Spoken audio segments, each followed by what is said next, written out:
Zariel Oliver was born on January 8th, 2013. She was a happy and lively little girl who loved dancing, reading, and playing with her siblings. Maya Hughes was born soon after, on December 23rd, 2013. She was a sweet little girl who loved to play outside, sing, and dance. And then Tamari Oliver was born 3 years later, on October 28th, 2016. She loved to have fun and made friends easily. She also loved to play with her dolls and her siblings too. All three girls were born in Mount Pleasant, Texas, to their mother, Shamanique Oliver. The girls also had 3 other siblings. 28-year-old Shamanique Oliver went into her job on July 29th, 2022, around 1 p.m. She was a nurse and worked at a local home care facility in Texarkana. So Shamanique's cousin, who was named Paris Props, had been living with her for around 2 years, and he was at the Atlanta, Texas home that night, babysitting Shamanique's 6 children. Shamanique had a 9-year-old, an 8-year-old, a 7-year-old, a 5-year-old, a 4-year-old, and a 1-year-old. So while she was at her job, she called in around dinner time to check in on the kids and see how everything was going. The children told her that they had been eating supper and then were watching TV together. She asked what they were going to be doing for the rest of the night, and she was told that they were going to stay in and watch some more TV and then take their baths before bed. They wouldn't be going anywhere, as it was late, and they knew better than to go outside once it started to get dark out. So Shamanique's shift was set to end at 10 o'clock that night, and she lived about 25 minutes away. So by the time that she was supposed to arrive home, she figured all her children would be in bed sleeping. But then at 9 p.m., only an hour before her shift was set to end, she received a phone call from her cousin, Paris, saying that her children were missing. He didn't say how many kids or which kids were missing. She assumed it might be all of them. He also hadn't called 911 yet. He had called Shamanique first. Paris had to run to a neighbor's house to ask for her phone, because apparently he didn't have a cell phone or he just didn't have it on him at the time. I don't know. Shamanique, in a complete panic, left work early, got in her car, and flew home. On the way, she called 911 to report that her children were missing, though at this point, she still didn't know how many or which children. She also called her aunt to ask her to rush there and start looking for the kids before she got home, and then to stay and look for the children if they hadn't found them yet once she got there. Now by 10 p.m., the Texas Parks and Wildlife Department game wardens, Cass County Fire and Rescue Crews, and Cass County Sheriff's Office were on the scene to search for the missing children, who were discovered to be Zariel Oliver, who was 9 years old, Maya Hughes, who was 8 years old, and Tamari Oliver, who was 5 years old. Shamanique's other 3 children were discovered to be safe inside her home. So Texas game wardens brought in their canine units to help search for the missing 3 little girls. Officers took the canine to the last known location of the girls, which was their home, so that they could pick up a scent and then follow the trail to where they had gone. The dog found their scent and began leading officers to a neighboring property. They continued down towards a pond, which was about 200 yards away from the girls' home, and along Highway 77. There, they found a pair of tennis shoes by the water, and they were identified as belonging to one of the girls. There was also a purple bicycle laying on its side next to the pond, though it hasn't been revealed if that actually belonged to one of the little girls or not. The police then noticed something more telling. There were footprints in the mud leading directly into the pond. Once they saw this, they called in a dive team to help search for the girls. Shamanique was confused as to why police were searching around the pond, because her girls didn't even know that there was a pond there. They'd never wandered out that way, and they wouldn't be out at that time of night anyways because they knew better. About 35 minutes after Shamanique got there, police came to her and asked her about some clothing that they had found. The officer said that they had found some jackets that had been tied together in the pond, and he asked her if they belonged to her girls. Shamanique confirmed that they did indeed belong to her girls, but the thing was, those coats had been recently thrown in the trash because they didn't fit the girls anymore. So how did they get there? The police officer also said that the jackets had been tied together by the sleeves, almost like someone was trying to use it as a rope. And it was right after this that police officers had to give Shamanique some terrible news. They had pulled a body out of the pond, and it was 8-year-old Amaya. Shamanique was beside herself, so much so that she started to have a heart attack. And she knew that it was a heart attack because she had experienced one only a year prior and was on medication for it at the time.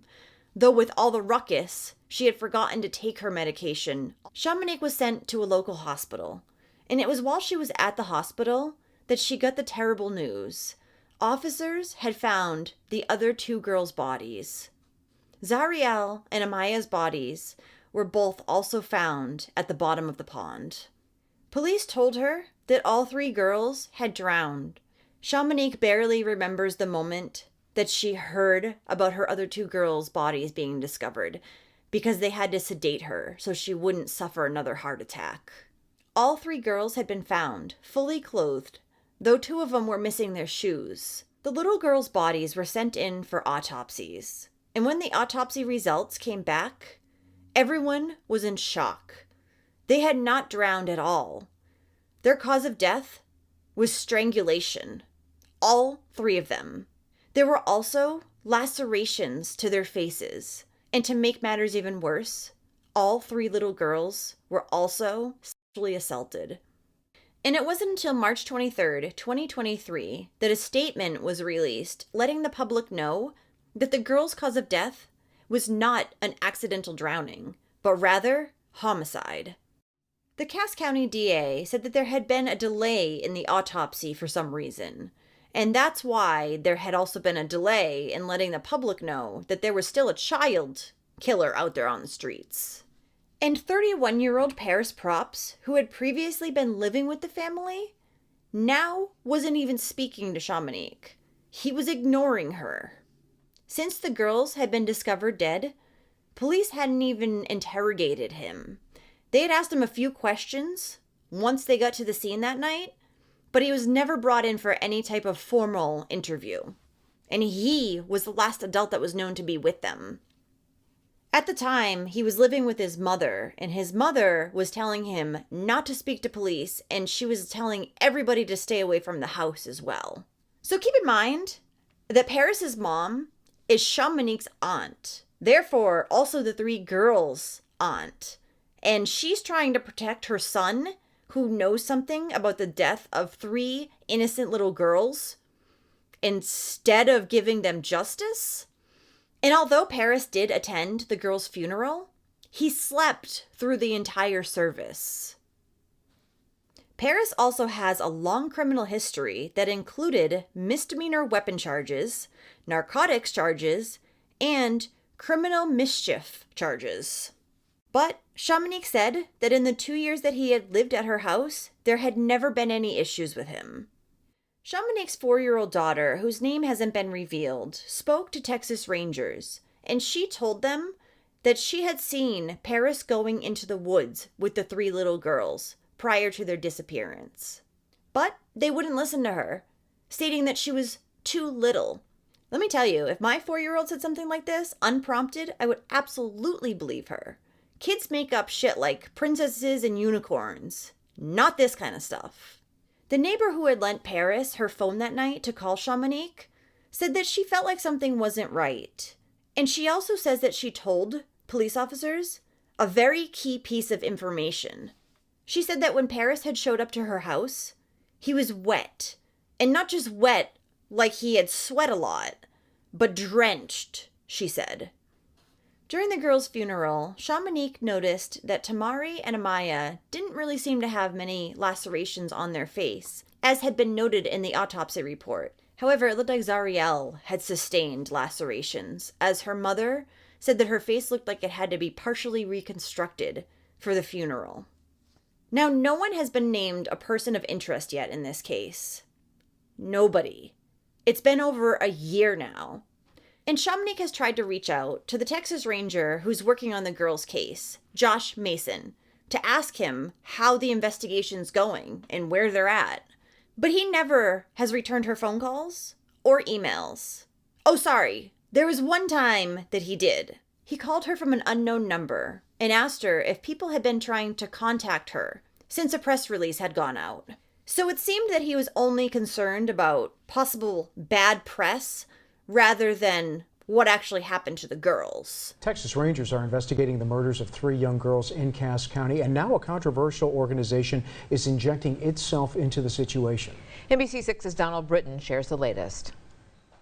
The mother of the 3 Cass County girls who were murdered last summer now has the support of the new Black Panther Nation. We are hurting with this mother and her family because we don't understand how 3 beautiful little black girls could be murdered in this county, and yet the lead investigative agencies did not even know it was a murder. They looked at it as an accidental drowning. 9-year-old Zieria Robinson Oliver, 8-year-old Amaya Hughes, and 5-year-old Tamari Robinson Oliver were reported missing on July 29th by their cousin, who was responsible for their care while their mother was working. The next day, their bodies were found in a pond off Texas Highway 77 outside of Atlanta, Texas. Recent autopsy reports show evidence that all 3 girls have been strangled and suffered lacerations to their faces, and their deaths are now being investigated as homicides. New Black Panther Nation is demanding the Texas Rangers get the FBI involved. Every citizen in this county, no matter what your race is, no matter what your class or status is, should be outraged and absolutely concerned and walking around paranoid that a child killer is on the loose. So far, no arrests have been made. If you have any information, contact the Texas Rangers. Not a day goes by that the girl's mother doesn't think about Zariel and Tamari. She says, "All I ever tried to do was work and be a good mother for my kids." But now she says it's hard to make a living, and she's barely getting by because she still continues to mourn. Though she is bringing in some money at the moment, designing and selling t-shirts and cups. Since the girl's story hit the news, Chamonix says that she has been repeatedly harassed by complete strangers. People will call her from fake numbers and message her on Facebook from fake accounts, saying that she's a deadbeat mom and that she got what she deserves, and that her kids are better off dead as well. She was trying to support her kids. She was working 3 jobs at the time. How the hell can anybody sit there and try to say that she's a deadbeat mom? She trusted her cousin. He had lived there for 2 years with no problems, according to her. So of course she would trust him with her kids. He'd been there for 2 years around the children. The Cass County DA says that investigators have questioned a number of people, and DNA testing is still going on. And as I said, no suspects have been named, and no motive for the 3 homicides has been revealed yet. And Cass County Sheriff Larry Rowe says that it is a very active investigation, but won't give any other details. A funeral service in the girls' honor was held on Saturday, August 13th, 2022, at the Atlanta High School Auditorium in Atlanta, Texas. They were buried together at Gum Spring CME Cemetery in Douglasville, Texas. The family also held a balloon release for Zariel, Tamari, and Amaya on Saturday, July 29th, 2023, near the home where the girls disappeared from. Well, thank you for listening to all of Zariel, Tamari, and Amaya's stories today.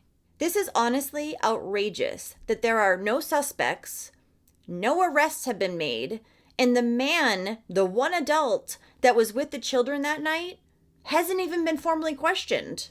Over a year later, there is a child killer out there, and a very violent one at that. Not only did this person kill 3 girls in one night, but also assaulted them too. More people need to know about this case. These 3 beautiful little girls deserve justice, and their family as well.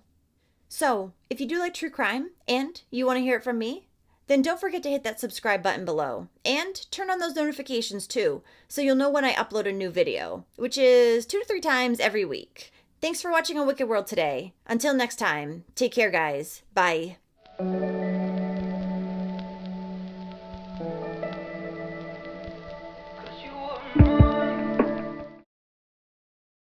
Woke up in our back door with door open and we can't find our daughter. Can't find what? Our daughter. Just got home from work. My 5-year-old daughter is gone. I need somebody to be here now. When I picked up the phone, he said, "My baby's gone, my baby's gone. Get here, my baby's gone."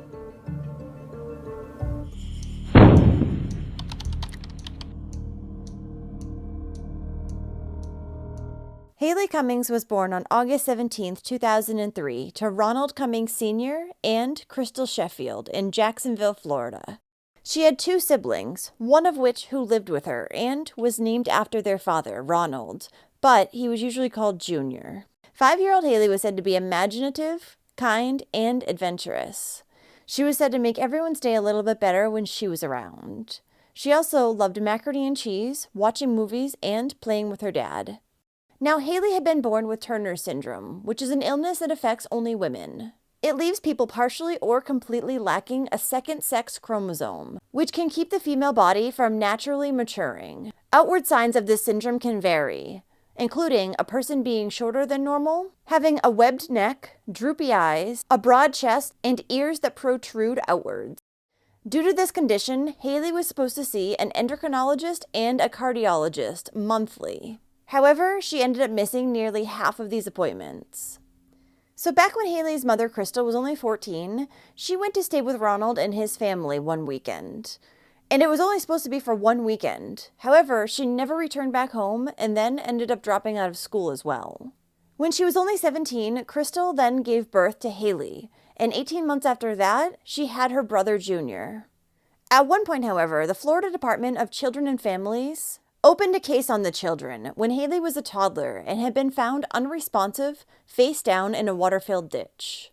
Haley's parents, Crystal and Ronald, would end up splitting up when she was only 2 years old, and in 2005, they began to battle for custody over Haley and her brother. Ronald would accuse Crystal of using cocaine and being an irresponsible mother. Crystal admitted to the court that she had used heavy drugs, but said it was only at the insistence of Ronald. She also claimed that the couple had indeed been doing cocaine when she found out she was pregnant with Haley. When she then went to Ronald to tell him that she was going to quit using the drug, she said that he kicked and punched her in the head. But due to the fact that Ronald had a job where he was only making $10 an hour, and Haley's mother, Crystal, had no job, he was awarded full custody of the children, while she was only allowed to visit every other weekend. Haley's father was not the best option for the children either, however. He had been arrested multiple times. Once in 2001 for threatening to kill a person. And then in 2002, 2004, and 2005 on drug charges. And Crystal, along with some of her other family members, have said that Ronald is not only a drug dealer, but also a very violent and impulsive man. So Ronald himself had mostly been raised by his grandparents after his mother failed to find anyone who could properly take care of him while she was at work. His grandmother, Annette Sykes, ended up gaining partial custody of him, though she would end up being his main caregiver from that point on. And this had occurred after a babysitter of Ronald's actually let him get lost in the woods. Annette has said that even though her grandson has made some mistakes in his past, he was always a caring and loving father. Ronald had also gone on to father another son who was born with special needs, but did not live with him. Now Haley, her brother Junior, and their father Ronald lived in a blue mobile home that they rented on Green Lane in Satsuma. They had moved there in mid-2008, and the home was rather tucked away from main roads. Around the same time that the family moved to their new home, Ronald met the then 16-year-old Misty Croslin at Haley's bus stop. Not long after that, the pair would begin dating. So Misty Croslin had actually left school when she was only in 6th grade, and according to her father, she did not know how to read or write. Most people in her life described her as devoid of emotion, likely due to the traumatic experiences from her past. Misty said that she had suffered SA when she was only 15 years old and had gotten pregnant. So she had purchased a bus ticket under a fake name and fled to New Jersey. However, a social worker ended up finding her and bringing her back to Florida. So at the time Misty and Ronald met, Misty was actually also babysitting Ronald's other son, the one who didn't live with him. And Misty tried to convince Ronald to get custody of this son as well, saying that his mother used drugs and left him in the care of irresponsible people. Misty had been babysitting him though. So is she saying that she herself is one of those irresponsible people? Once Misty and Ronald began dating, Misty started watching his children, Haley and Junior. And not long after that, she also moved in with them. Misty and Ronald had problems in their relationship. As I said, Ronald was known as a drug dealer around town. and he was known to be physically abusive towards Misty. She would later say that she had essentially become his babysitter/sex slave. Ronald also kept pushing drugs on her to keep her around, similar to what Crystal had said. But Misty was still young and wanted the freedom to do as she pleased. So she did. On the first weekend of February 2009, Misty left the home that she shared with Ronald and the children and went away for a weekend filled with binge drinking and drug use. Of course, Ronald was livid, but he knew that she was staying with a friend, and several times he went to that house trying to talk to Misty, but she refused to come to the door. At that point, Ronald decided to call up his grandmother to see if she could help care for his children, since that was normally Misty's job, and she agreed. And after Ronald dropped the children off with her later, he returned back to Misty's friend's home and dumped all of Misty's clothing on the front lawn. But the teenager would finally end up coming back home to her boyfriend Ronald on February 9th, right before he was supposed to go in for an overnight shift at a Palatka steel fabricating plant. This didn't mean the couple's fight was over, however. Ronald called Misty repeatedly while he was at work, over 20 times in fact. But when she wouldn't answer, he finally decided to call her brother, Hank Tommy Croslin, and he asked him if he could go by the house and check on her and the children. Ronald's grandmother, Annette, would also end up stopping by the mobile home early that evening to drop off the children's clothing that she still had from the weekend when she watched them. And when she stopped by, the children were sitting out on the porch eating hamburger helper, and the grandmother had insisted that both children put on warmer clothing. So 5-year-old Haley was last seen at 8:15 p.m. when Misty said she put her to bed for the night. Misty had then gone to bed around 10 p.m. herself in the same room as Haley. But she had woken up around 3 a.m. to use the bathroom. She didn't use the bathroom that was in the room where she was sleeping, however. She used the other bathroom for some reason. It was then that Misty noticed that the side door next to the washer and dryer had been propped open by a cinder block. And Haley was missing. The thing is, Misty wouldn't end up calling police until nearly a half hour later at 3:27 a.m. when Ronald pulled back into the driveway. And when police later asked her why she had waited so long to call, she said that she was looking under beds for Haley. But if you look at the photo, there's no under the bed. They're just mattresses on the floor. So someone got that wrong, or she's really that dumb. Haley's father immediately told Misty to call 911 when he heard that his daughter was missing. During this phone call, Ronald could be heard yelling Haley's name as Misty tries to talk to the dispatcher. Here's the call. I just woke up and our back door was wide open and we can't find our daughter. Can't find what? Our daughter. Okay, what's your address? Green Lane. What is that mean? What's the numerical? The miracle, what's that? The number? Green Lane? Yes. Okay, when did you last see her? We were just like, it was about 10 o'clock. She was sleeping, I was cleaning. Okay, how old is your daughter? She's 5. Okay, what was she last seen wearing? Ma'am? She was in her pajamas. We were sleeping. Okay, all right. You said your back door was wide open? Yes, it was brick. Like a brick on the floor. Like when I went to sleep, the door was not like that. Okay, the back door, listen to me. Your back door was wide open. What are you talking about, a brick? Yes. What is the brick? It's on the back door, on the stairs. Like, we have, like, a walkway. Uh-huh. And there was a brick laying there? Yes, it's still there. They are. We got them coming. Tell them we got them coming. They're coming. Okay, what's the color of your house, ma'am? It's blue. It's blue? Okay. Okay, what does she look like? How tall is she? Give me some description of her. She has, like long hair, curly, like curls. Long, curled, what color? She's white. Okay, what and color she's brown hair. Brown hair? Yeah. Oh my God, it's freaking old. Okay, how tall is she about? Or how much does she weigh? Do you know that? Huh? About how tall or how much does she weigh? Like 4 and something, like, I don't know, like, she's not that tall.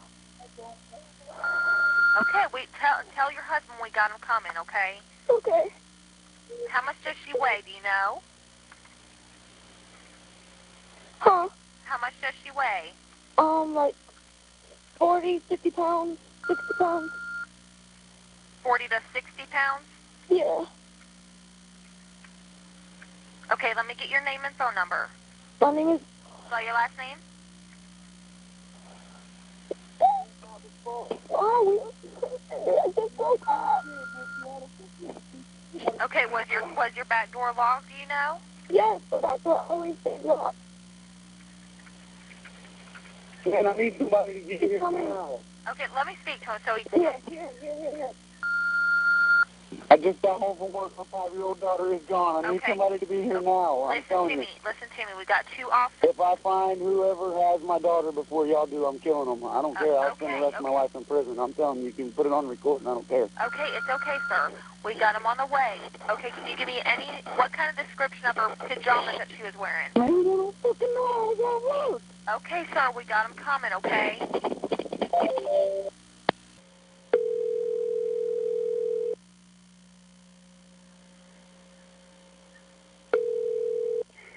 Hello? Okay, sir, let me talk to your wife. So let me get some information from her.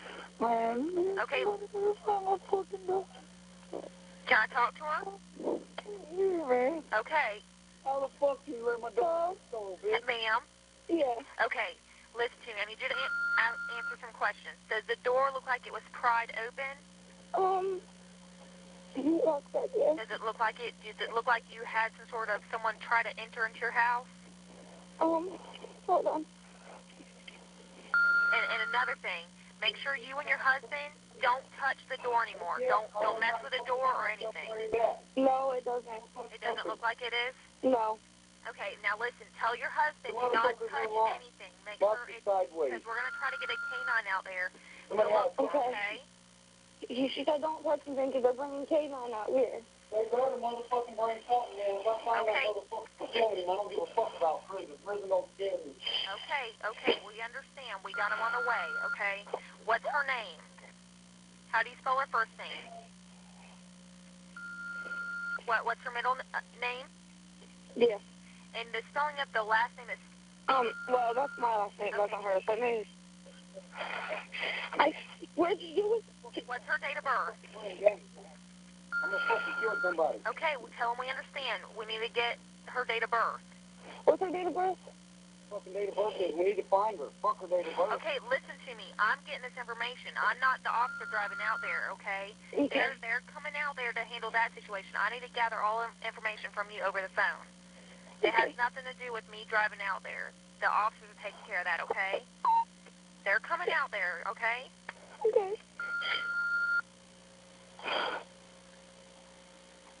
Okay, I'm going to stay on the phone with you, okay?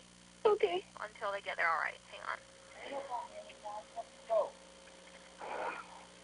Tell him we got him coming. He needs to try to calm down a little bit, okay? The officers are going to come out there and do what they can. We can't have him screaming and yelling at the officers whenever they get there, okay?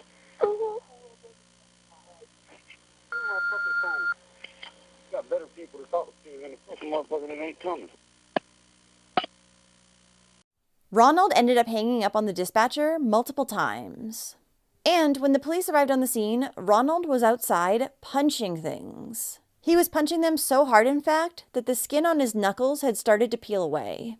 He was also yelling and crying out, demanding answers from his 17-year-old girlfriend.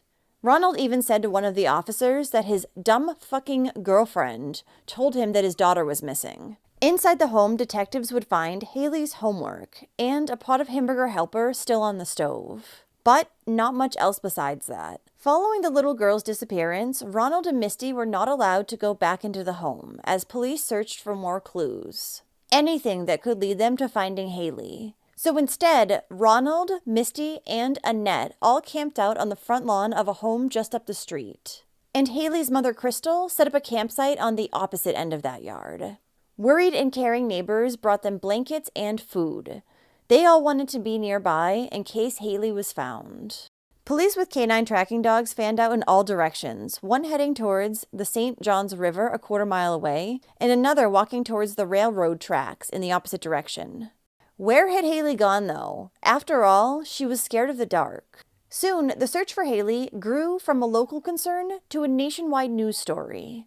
An Amber Alert for the little girl was issued, and posters, flyers, and billboards blanketed the area. People on horsebacks, ATVs, and helicopters were also all brought in for the search for Haley. Divers were searching nearby waters, and several bounty hunters even took on the case. Misty Crosland said it was locked when they went to sleep.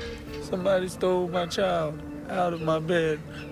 I come home from work and my child was not there. I just want whoever's got her to bring her home. I thought that maybe somebody that wanted a child real bad had seen her up at the bus stop or something and just fell in love with her like everybody else did and followed her home to see where she lived, and that maybe they came and got her. Almost immediately after Haley had been reported as missing, police were also stopping cars on the road that led out of the town. And volunteers also came from all over to help out in looking for Haley. At the same time, FBI agents began to track down and interview registered sex offenders within a 5-mile radius of where Haley lived. There was 44 of them. But nothing would end up coming from these interrogations. Tip after tip poured into police, but they would only lead to dead end after dead end. No sign of Haley was found. Now, her father, Ronald, was willing to do anything he could to help out with the investigation. But his girlfriend, Misty, kept changing her story about what had happened that night, over and over again. Her story did not add up. She had insisted that the house had been locked at the time that Haley went missing, but police found no signs of forced entry. And then the door that she said she had found open near the washer and dryer had actually been found with a pile of both clean and dirty laundry directly in front of it. There was no sign that anyone had entered that way. When Misty spoke with 911 dispatchers, she also told them that Haley had last been seen wearing a pink Hannah Montana t-shirt. A pink Hannah Montana t-shirt was found on the pile of laundry near the door. Misty had also said that she put Haley in the bed next to her to go to sleep, but she would later change the story and say that she had actually put her in the same bed as her to go to sleep that night. Misty also failed to provide any type of detailed account in the hours leading up to Haley going missing. Even police were now skeptical of Missy and thought she had something to do with Haley's disappearance. They did not name her as a suspect. Investigators believed that Misty, who was a heavy smoker, had been out of cigarettes that night, had been sleep deprived, and did not want to be there watching the children. Maybe she had gotten frustrated with Haley and something bad had happened, or maybe she wasn't properly paying attention to the children, and that's how she had gone missing. Since Misty's story kept changing, police decided to give her a polygraph test. But she ended up failing it, with 99% deception found. Misty would also fail a voice stress test, and also later refused to do any hypnosis in order to help find Haley.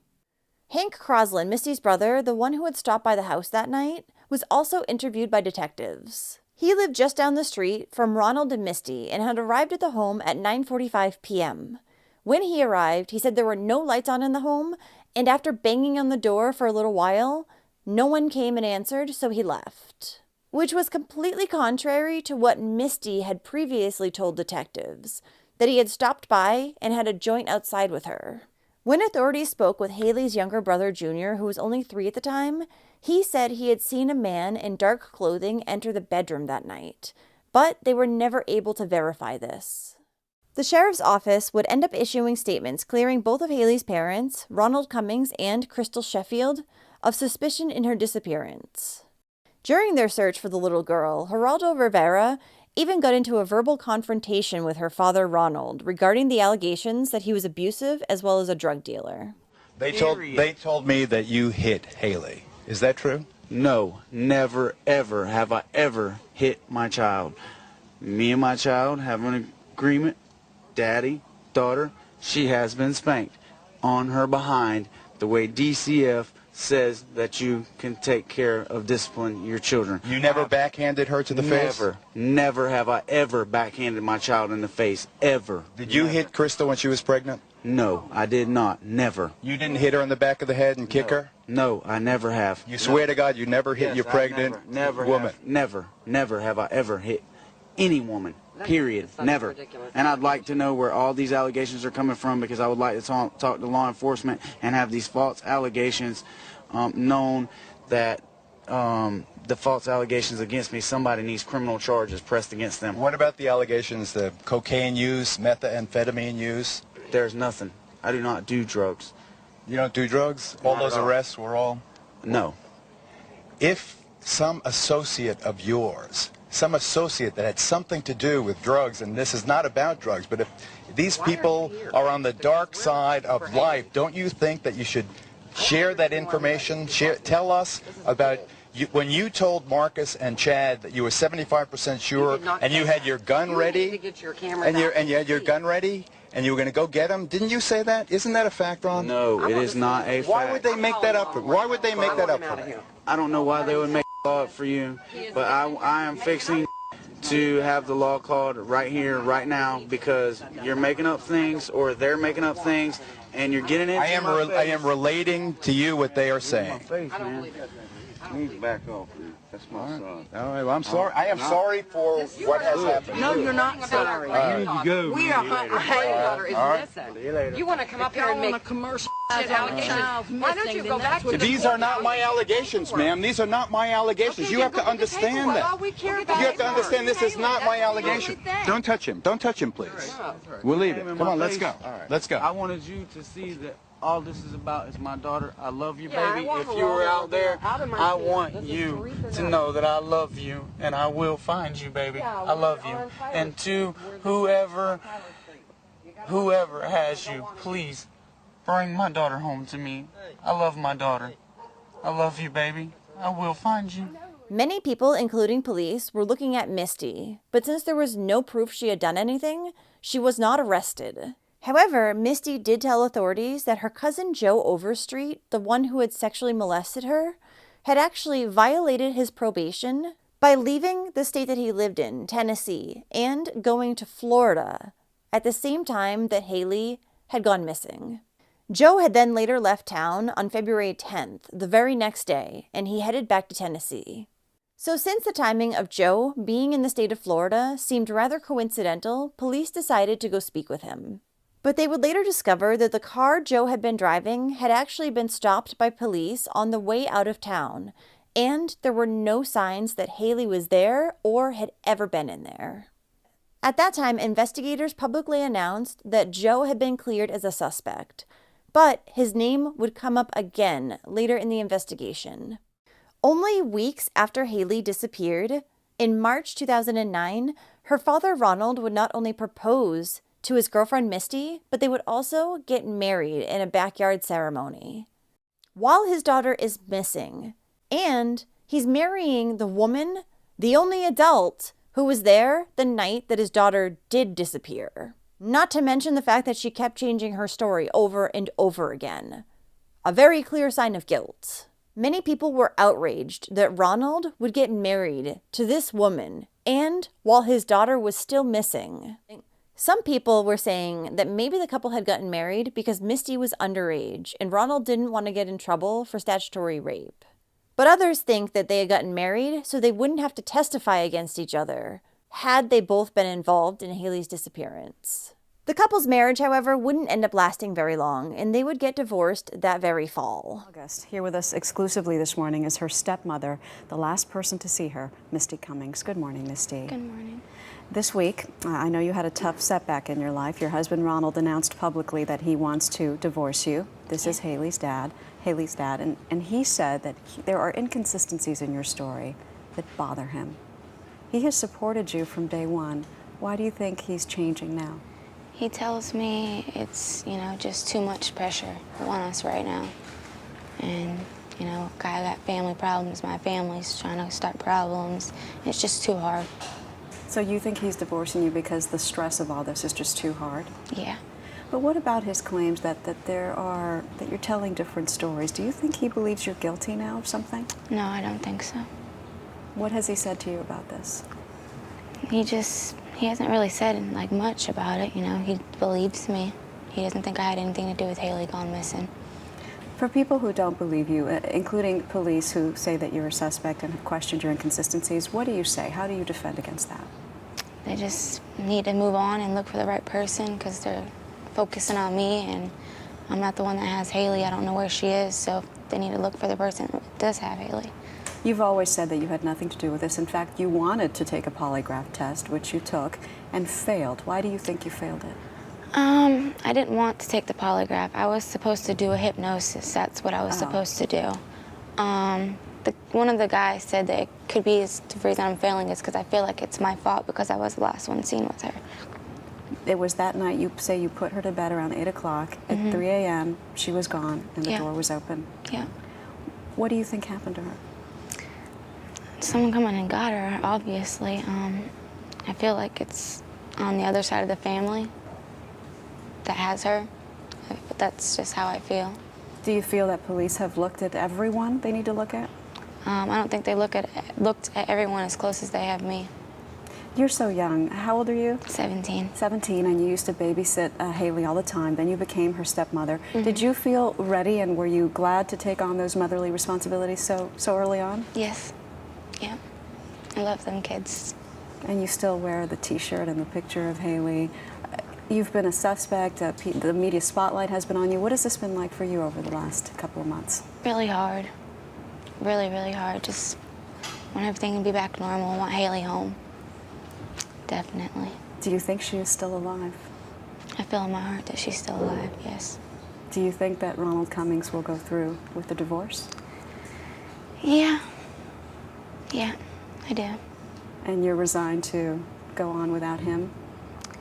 That's what happens. It happens, but, you know, we're going to still stay in contact, and if something happens down the road, then we might end up back together. I don't know. What is your fear for your future when you look ahead? Just to bring Haley home and have a normal life again. Do you worry that you might be arrested? I don't. I'm always being told all kinds of different things, so I just don't even pay attention to them.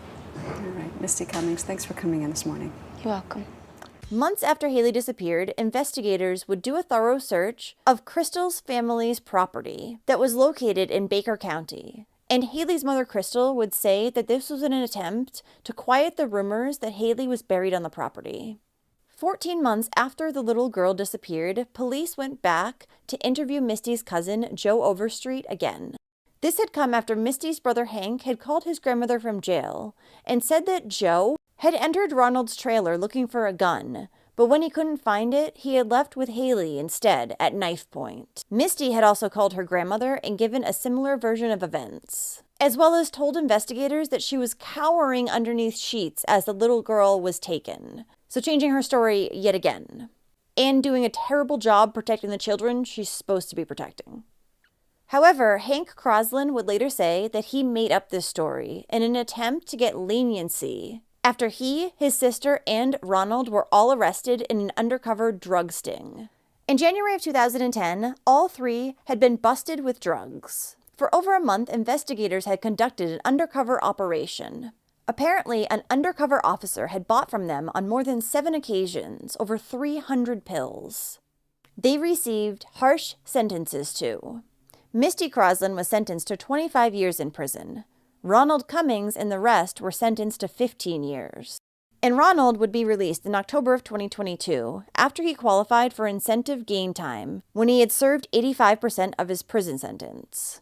Then, only 2 months after Ronald had been let out of jail, fire and rescue personnel responded to a single car crash with a possible vehicle fire. Ronald was found in a Hyundai Sonata. He had crashed into a road sign and was either sleeping or unconscious, still had the motor running, and a bottle of Hennessy lay in his lap. When he was awoken, he appeared severely intoxicated and ignored requests to not start up his car again. He had then pushed an officer and tried to grab his gun from his holster, as well as knocked his radio to the ground.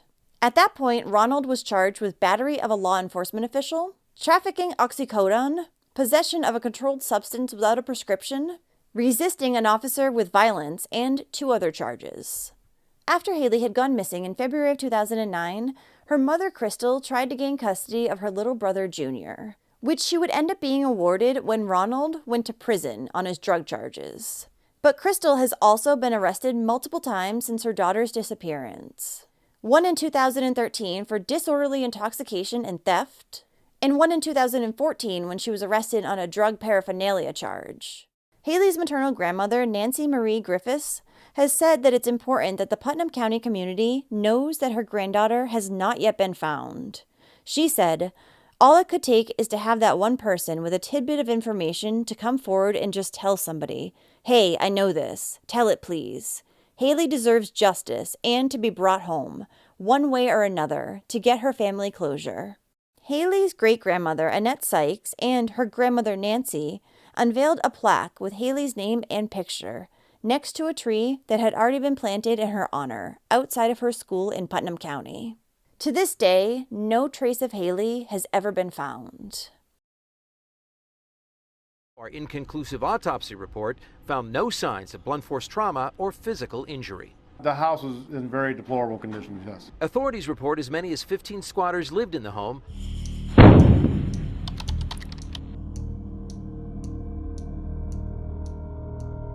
Samaj Lyric My Love Crosby was born on November 2, 2015, to her mother, Sherry Gordon, and her father, James Crosby. She had 3 brothers and 1 sister and lived in Chicago, Illinois. Samaj was a lively but cuddly toddler. She was very girly and loved the color pink. Now, Samaj lived in an 864-square-foot home located at 309 Lewis Road in Joliet Township with her mother, Sherry, her siblings, her paternal grandmother, Darlene Crosby, her paternal aunt, Lucretia Crosby, her aunt's 2 young children, and her aunt's parolee boyfriend, Wesley Sykes. Many of these people had lived in the home since 2016, though Samaj's mother, Sherry's Section 8 voucher was only meant to be for her and her children. It was said, however, by neighbors that there was anywhere from 5 to 15 people living in the home at various times. So Samaj's paternal aunt, Lucretia, along with her boyfriend, Wesley, had lived in the house on and off since 2016. And Wesley was an ex-convict who had served 2 stints in prison for aggravated battery. And at the beginning of 2017, he was actually on probation due to an attack on his ex-girlfriend in 2016. Samaj's father, James, who had previously lived in the home as well, was in prison as of early 2017. He was serving time for theft as well as domestic battery charges that stemmed from an incident from February of 2015. Samaj would go to visit her father every weekend while he was in jail. On April 25, 2017, the women who lived in the home, Lucretia, Sherry, and Darlene, along with Darlene's friend, Tamika Robinson, decided that they were going to take all of the children in the home to get some ice cream at Dairy Queen. But prior to this trip for ice cream, at 3 p.m., all the children went outside and began dancing to music. Around 3:45 p.m., Sherry went outside and took her daughter Samaj inside for a diaper change. It was only about 15 to 20 minutes later, around 4 p.m., that Sherry announced she couldn't find Samaj. Sherry and the other women immediately began to look for the toddler in the yard and around their neighborhood. But by 6:30 p.m., when they still hadn't found a single trace of the girl, they decided they needed to call the police. All right, hold on 1 second, ma'am. I'm going to announce the call, okay? 911, where's your emergency? Hi, County. Yes, my daughter is missing.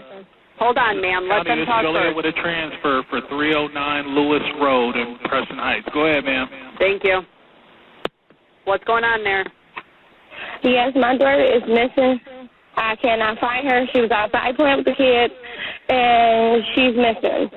Okay, how old is she? She's 1. All right, stay on the phone with me while we get the police en route. What's her name? Samaj. Spell it for me. Samaj Crosby, S-E-M-A-J. When's the last time you saw her? Hold on. I need to stop. In the front yard, when everybody was outside in the front yard. Okay, so how long ago was that? That was about, I don't know how long it was. It was like a half an hour, 30 minutes, 20 minutes ago. 30. I can't. I mean, it was a whole lot of kids out here. It was a whole lot of kids out here. It was a whole lot of it was a lot of adults out here watching them and everything. Listen, okay, take a deep breath. I need to ask you some questions. So how long, you think it was 30 minutes ago that you last saw her? Yes. Yes? What? Okay, did you check your house to see if she's in there? Yes, I'm checking it now. I've been checking it. All right, did you check with the neighbors? Yes, I did. Has she ever wandered off before? No. Okay. How many kids do you have at your house? I have 3. Okay, is it possible that is there a park at the school? Yes. Okay, is it possible that somebody could have taken her to the park? No, because she's not at the park. The park is right behind my house. Okay, you said it's not possible that she's there? We don't see her. We don't see her at the park. I know. Listen, we have the police. They're coming for you, okay? They're coming to help you, but I want you to stay on the phone with me so I can ask you questions because we have to narrow down where you've looked, okay? So did you look at the park at the school or no? Yeah, we looked at the park at the school. Okay. And no one was supposed to come pick her up, right? Like Dad was not supposed to come get her or no one was picking her up, right? No.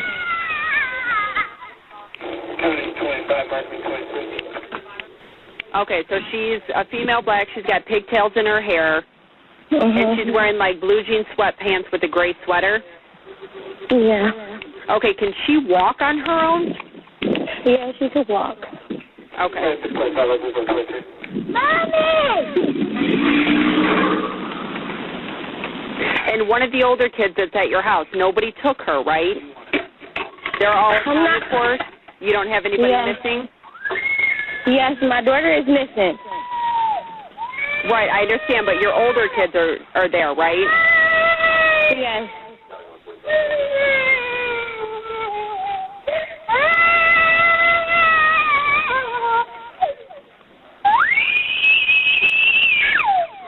Who is that? Ma'am? Yes, that was my niece. Okay. All right. Did you check in the backyard? You checked in the closets, in the bathrooms, everything like that? Yes. Okay, ma'am, your older kids that you have at the house, how old are they? Hello? Ma'am, the older kids that you have at the house, how old are they? 2 and 3 and 10. Okay, the older kids that you have there, like the 10-year-old, I want you to have them start checking the house. Check in the closet, in the bathrooms, check the garage, everything.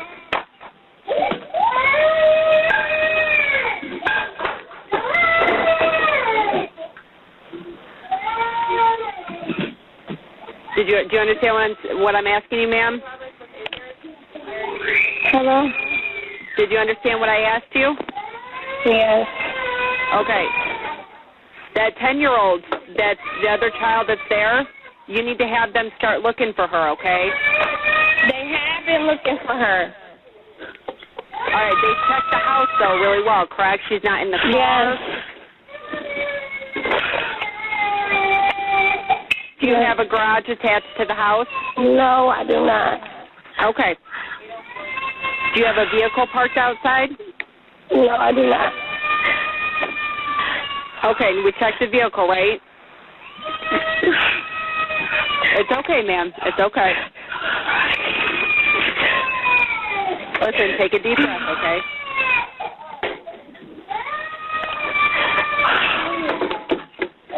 Watch out, please. It's okay. Take a deep breath, okay? Oh, my God. It's okay. We have three officers that are en route to you right now, okay?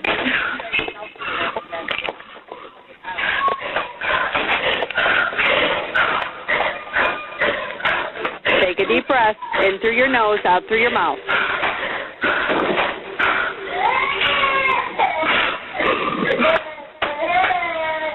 It's okay.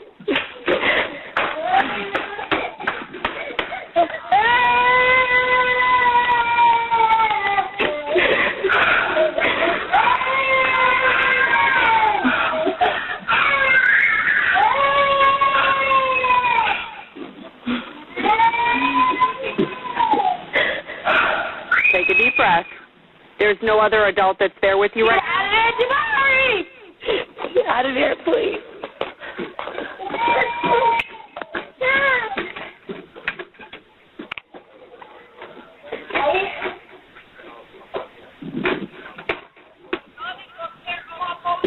I'm on the phone with them now. Okay, who is that you're talking to? Her granny. Okay. And you went to all the neighbors' houses on your block, correct? The one that stay next door to me. What's that? The one that stay next door to me. Okay, ma'am, I'm having trouble hearing you or understanding you. The one that's next door to me. All right, I have an officer that's pulling up on your street right now, okay? Can you go out to the front yard? Yes, I'm out here now. Okay, do you see him pulling up? Yes. Okay, ma'am, I want you to go ahead and talk to him, okay? Okay. And authorities immediately put out an alert to the public, letting them know that 16-month-old Samaj Crosby had gone missing. She had been shoeless, wearing dark blue jeans, and a gray long-sleeve shirt decorated with a cat's face. And Samaj's hair was in white beaded ponytails. Police also announced at this time that they did not believe that there was any foul play involved in Samaj's disappearance, as all of the adults in the home were cooperating with them at that time. The same day that the little girl had gone missing, authorities had gone door to door, asking neighbors if they had seen any trace of her. And even though nobody knew where Samaj was, multiple neighbors would tell police that they had seen her earlier in the day. She had been walking across the street with her cousins and siblings, and she was seen wearing the outfit that she had gone missing in. During the first day of the search for Samaj, some of her family members told police that a man who lived nearby had the girl in his home. So multiple people, angered, went over to the man's house and demanded that he let them search his home. Initially, the man refused to let anybody inside. However, after speaking with police, he decided to let them inside to search, but no trace of Samaj was found there. Police sent out a reverse 911 call to residents within a 5-mile radius, asking them to check their yards for Samaj. Bloodhounds, detectives, patrolmen, volunteers, and over 80 emergency personnel searched the area surrounding Samaj's house all through the night. They, however, had no success. The thing was, Samaj was only 16 months old, and she had just learned to walk a few weeks prior, so she was not very steady on her feet, which means she could not have gotten very far. When Samaj was originally reported as missing, police had searched the home where she lived. But after the mother had told police that the little girl had run off while she was outside, they focused their search out there instead. That same night, though, after they still had found no signs of the toddler, police decided to start from scratch, and they wanted to search the house all over again. That time, however, Sherry would tell them no, and since police did not have enough probable cause at that point, they were unable to obtain a search warrant. But after 2 days of coming up with nothing, officials again made the decision to try to search the house. And again, Sherry would not allow it. But this time, police were able to obtain a search warrant, and on the night of April 27th, police and FBI went in and searched the house. And inside, they found that the living conditions were so unsafe and unsanitary that the investigators had to wear hazmat suits to conduct their search. The entire dwelling appeared unsanitary due to the heavily soiled carpets, dirty walls, and garbage everywhere. The back door and electrical panel were blocked by strollers, full black garbage bags, toys, clothing, and containers. The place was also infested with roaches and bedbugs, and just a day later would end up being deemed as unfit for human occupancy and condemned. About an hour into the search of the filthy home around midnight, the hunt for Samaj would come to an end. It was close to 30 hours after she had been reported as missing that her body would be found inside her own home, underneath the couch in the living room. The couch that Samaj was found underneath weighed more than 100 pounds, and since it had no legs on it, it was only 2.5 inches off the ground, which means that she would never have been able to get underneath there by herself. So the detectives had no idea how Samaj's body had gotten underneath the family's couch. But they did believe that the toddler was already dead before she had been placed there. The other thing that was puzzling about where Samaj's body had been found was that during the initial search, police had actually lifted up that exact couch for Lucretia to get one of Samaj's shoes from underneath so that search dogs could get her scent. And speaking of these dogs, when they were searching for Samaj, they would sniff the shoe, then go a few yards away from the house before then turning back around, running towards the house and tapping on the window near where the couch was located. In addition, the Crosbys, as well as other people who were squatting in the home, had been sitting on that couch throughout the search for Samaj. Now, since the little girl's death was looking highly suspicious, the other children that lived in the home were removed by Child Protective Services. She was a good baby. She liked playing, laughing. Always playing, laughing. Grieving elsewhere with family, Gordon returned to the home for the first time today. Just want her to rest in peace. There, she witnessed the growing memorial created by strangers and even investigators who left remembrances to honor Samaj. And during a meeting, the lead detective on the case would say, "I can tell you with 100% certainty that Samaj did not get under that couch by herself. One, if not more, of those 4 grown women know exactly what happened to Samaj." Those 4 women, Sherry, Samaj's grandmother Darlene, her aunt Lucretia, and the family friend Tamika, were all now people of interest. There was also a teenage minor who'd been in the home that day, and police would question her as well. And these 4 women had all by now obtained attorneys. Most of them, actually, had gotten lawyers before Samaj's body was even found. Authorities would also say that these 4 women were now becoming rather uncooperative in the investigation. As police had questioned each of these 4 women, they found that their stories had inconsistencies, and their accounts often conflicted with previous stories that they had told earlier in the day. As part of the investigation into Samaj's death, Tamika, Darlene, and Lucretia were all given a polygraph. Her mother, Sherry, refused to get one, though she wouldn't say why. And all 3 women who did take the test failed and refused to retake it.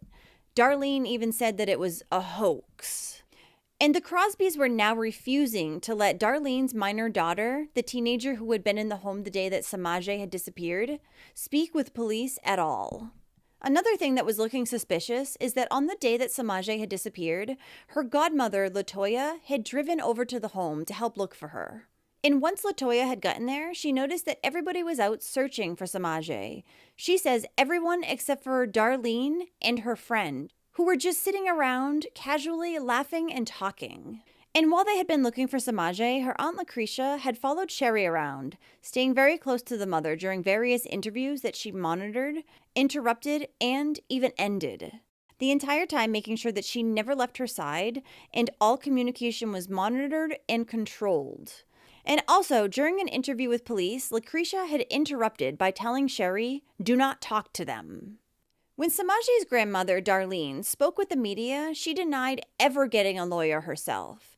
And she also came out publicly and said that she believed Sherry had actually been the one who killed her daughter, Samaj. She believes that Sherry had killed her daughter out of spite. And Darlene said that Sherry was also the first one to obtain a lawyer, and she had kept Darlene and the other women out of the house the day that Samaj had disappeared. And Darlene was also claiming that Sherry was in fact the only one who didn't go out and search for her daughter, unlike what Samaj's godmother Latoya had previously said, that it was Darlene who hadn't gone out and looked for her.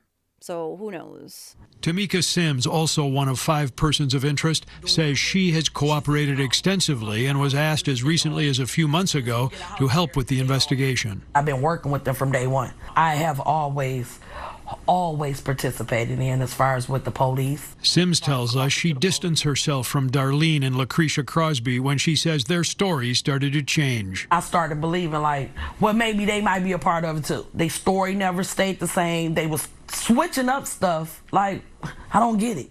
And the very day after Samaj was laid to rest on May 6th, a fire tore through the home where she lived and burned it to the ground.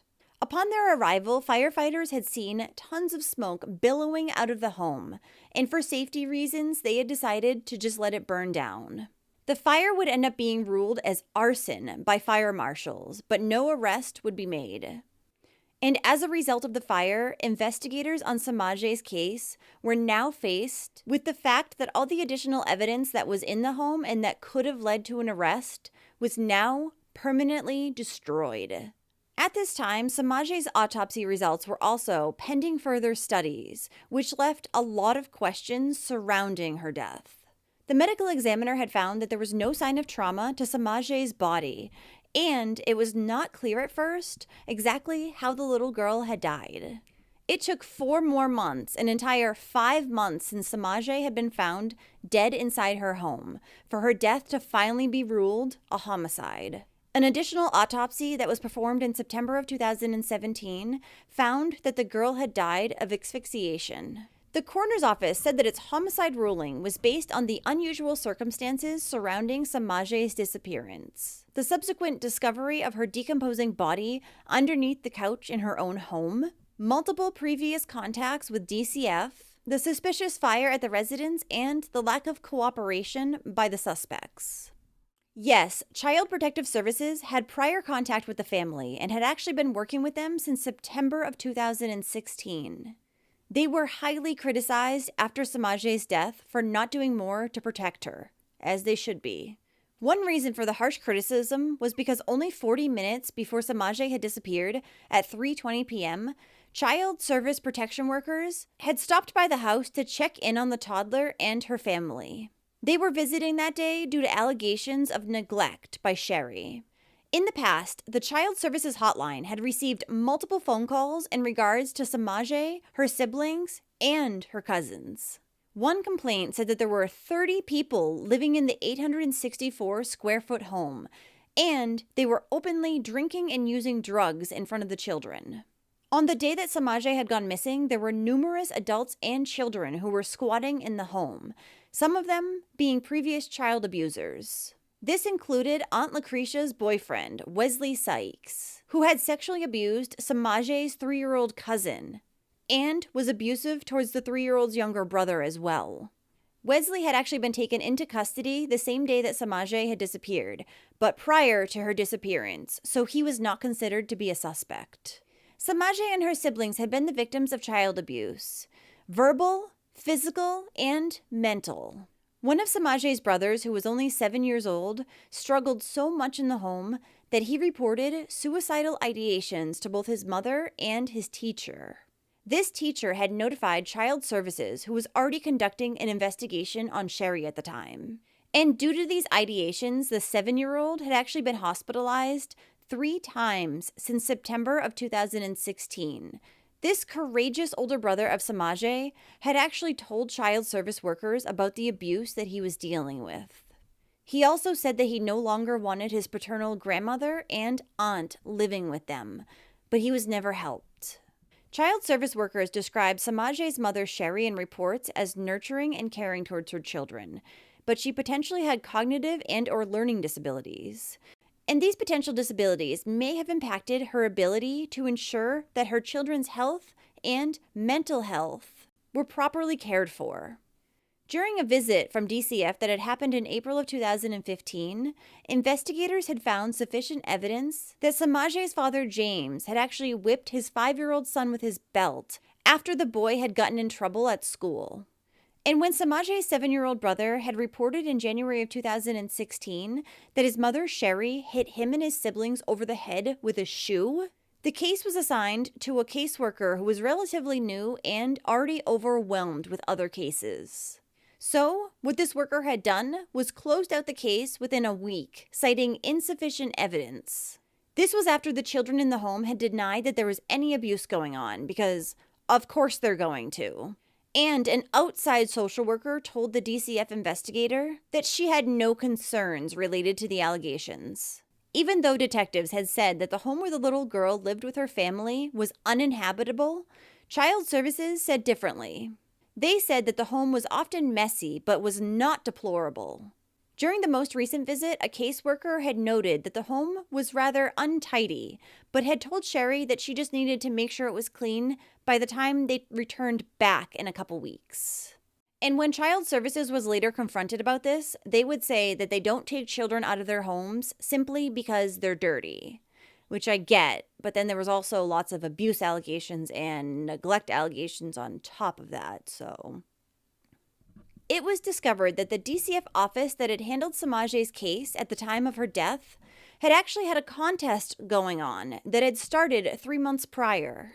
The contest awarded $100 gift cards to the 2 social workers who closed out the most cases in a month. And third place winner got a $50 gift card. Yeah, let that sink in for a second. I'm sure you're fuming like I was when I read that. A contest to see who can close out the most cases? Are you fucking kidding me? The agency would later say that they had made a big mistake running this contest, and they abruptly ended it. In addition, there were also reports that were considered to be crucial in Samaj's case that were not filed until after she had died. Some of these interviews and findings were documented only weeks later, which is in direct violation of the agency's policies. And also, the director of DCFS, George Sheldon, resigned approximately 1 month after Samaj's death. Can't imagine why. The sheriff's office also publicly announced that they had gone out to Samaj's house 59 times between February of 2016 and April of 2017 when Samaj had died. 40 of these were said to be for probation checks. However, that still leaves 19 more calls in only 14 months. So, still quite a bit.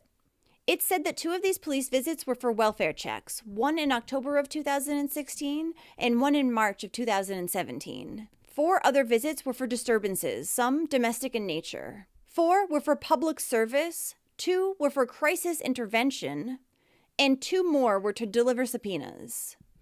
And James Crosby, who was incarcerated at the time of his daughter Samaj's death, said that he did not know that the conditions in the home were as bad as they were. He said, "All I know is that DCF is coming because of my son. My son, he gets in trouble a lot." He continued on, "That was the only thing I knew. Squatters in and out? No."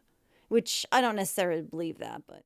And not long after Samaj's death, her father, James, filed a lawsuit against her mother, Sherry, as well as Child Protective Services. The lawsuit alleged that negligence by both parties had led to the death of his 16-month-old daughter, Samaj. Among other things, it alleged that Sherry was the one who had placed Samaj underneath the couch where she had been found. The lawsuit states that Samaj's mother had cognitive limitations, and this interfered with coordinating the children's medical appointments and care. The lawsuit also says that the social worker observed, or should have observed, the home in an unsafe and unsanitary condition with bedbugs and cockroaches. These conditions clearly presented a hazard for the children who were living there. And in April of 2022, James Crosby would end up winning the lawsuit, and he was given a settlement of $6.4 million by Child Protective Services of Illinois. It said that the money was to go into a trust for each of Samaj's siblings, and they will have access to it once they turn 18. After a judge had removed Sherry's other children from the home following Samaj's death, Sherry would say that being a mother was the most important thing to her, and it's all she ever wanted to do. She wanted more than anything to get custody back of her children. Then, not long after, Sherry gave birth to twin boys, who she also lost custody of, though it's not clear if she gained custody back at any point. Samaj's funeral was held on May 5th, 2017, and some of her family members wore shirts reading Team Samaj as her body was displayed in a tiny white and gold casket at Prayer Tower Ministries Church of God in Christ in Joliet. The word princess was written inside the lid of the open casket, and God's little angel was projected on 2 screens nearby. Samaj was then buried at Elmhurst Cemetery in Joliet. and on November 2nd, 2017, Samaj's relatives organized a party on what would have been her second birthday. Several dozen people attended the event, and they sang happy birthday, blew out candles, and cut cake in honor of Samaj.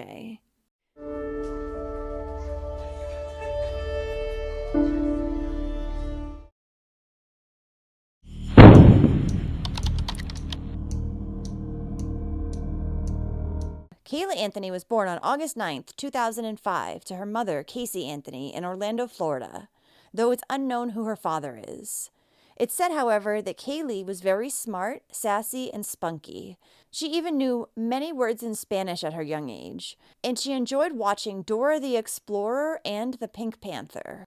Kaylee, along with her mother Casey, lived in a quiet middle-class neighborhood in Orlando with Casey's parents, George and Cindy Anthony, and Casey's brother Lee. George was a former sheriff's deputy who was now working in the security business, and her mother Cindy was a registered nurse.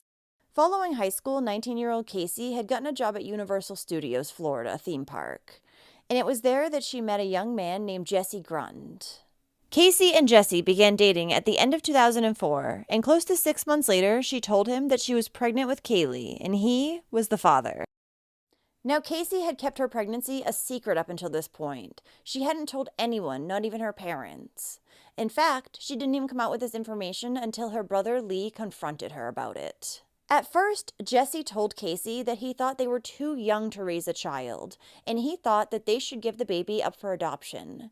But according to him, Casey said there was no way she was going to carry a child around for 9 months and give birth just to give that child up to someone else. So they decided to keep her, and Kaylee was born in August of 2005. However, upon Jesse taking a paternity test, it was revealed that he was not actually Kaylee's father. But he still loved the little girl like she was his own. And he ended up proposing to Casey on New Year's Eve, and she said yes. Casey would later reveal that she knew her entire pregnancy that Jesse was not the baby's father. However, she kept it from him because she said she had actually gotten raped at a party she had gone to, and that's how she had gotten pregnant. Only 5 months after Casey and Jesse got engaged, Casey would break off the engagement, saying that she was happier on her own and she loved Kaylee more than Jesse. And this was even though Casey's parents said that she seemed like her absolute happiest right after Jesse proposed to her. George and Cindy, Kaylee's grandparents, were also dealing with their own relationship issues around this time, and they had been thinking about getting divorced. This had come after George had lost his well-paying job and began to rack up lots of gambling debt. The couple had even separated for a few months and divorce papers had been drawn up. But when Kaylee turned 10 months old, George decided to go back to the Anthony home and help raise his granddaughter. On June 15th, 2008, over Father's Day weekend, Casey would take Kaylee to go visit her great-grandfather who was in the nursing home. This would be the last time that anyone outside the Anthony house would see Kaylee alive. The following morning, George would see Casey and Kaylee hanging around the house and having breakfast before he headed off to work. When both George and Cindy returned home from work later that day, neither Kaylee or Casey were at the house. But this wasn't very unusual because Casey would often take off overnight and bring Kaylee with her. She'd also sent her mother Cindy a text message saying that she was working late and that Kaylee was at a babysitter's. But then neither Casey or Kaylee returned the next day or the day after that. Getting rather worried, Cindy decided that it was time to call up Casey and see where she and Kaylee were.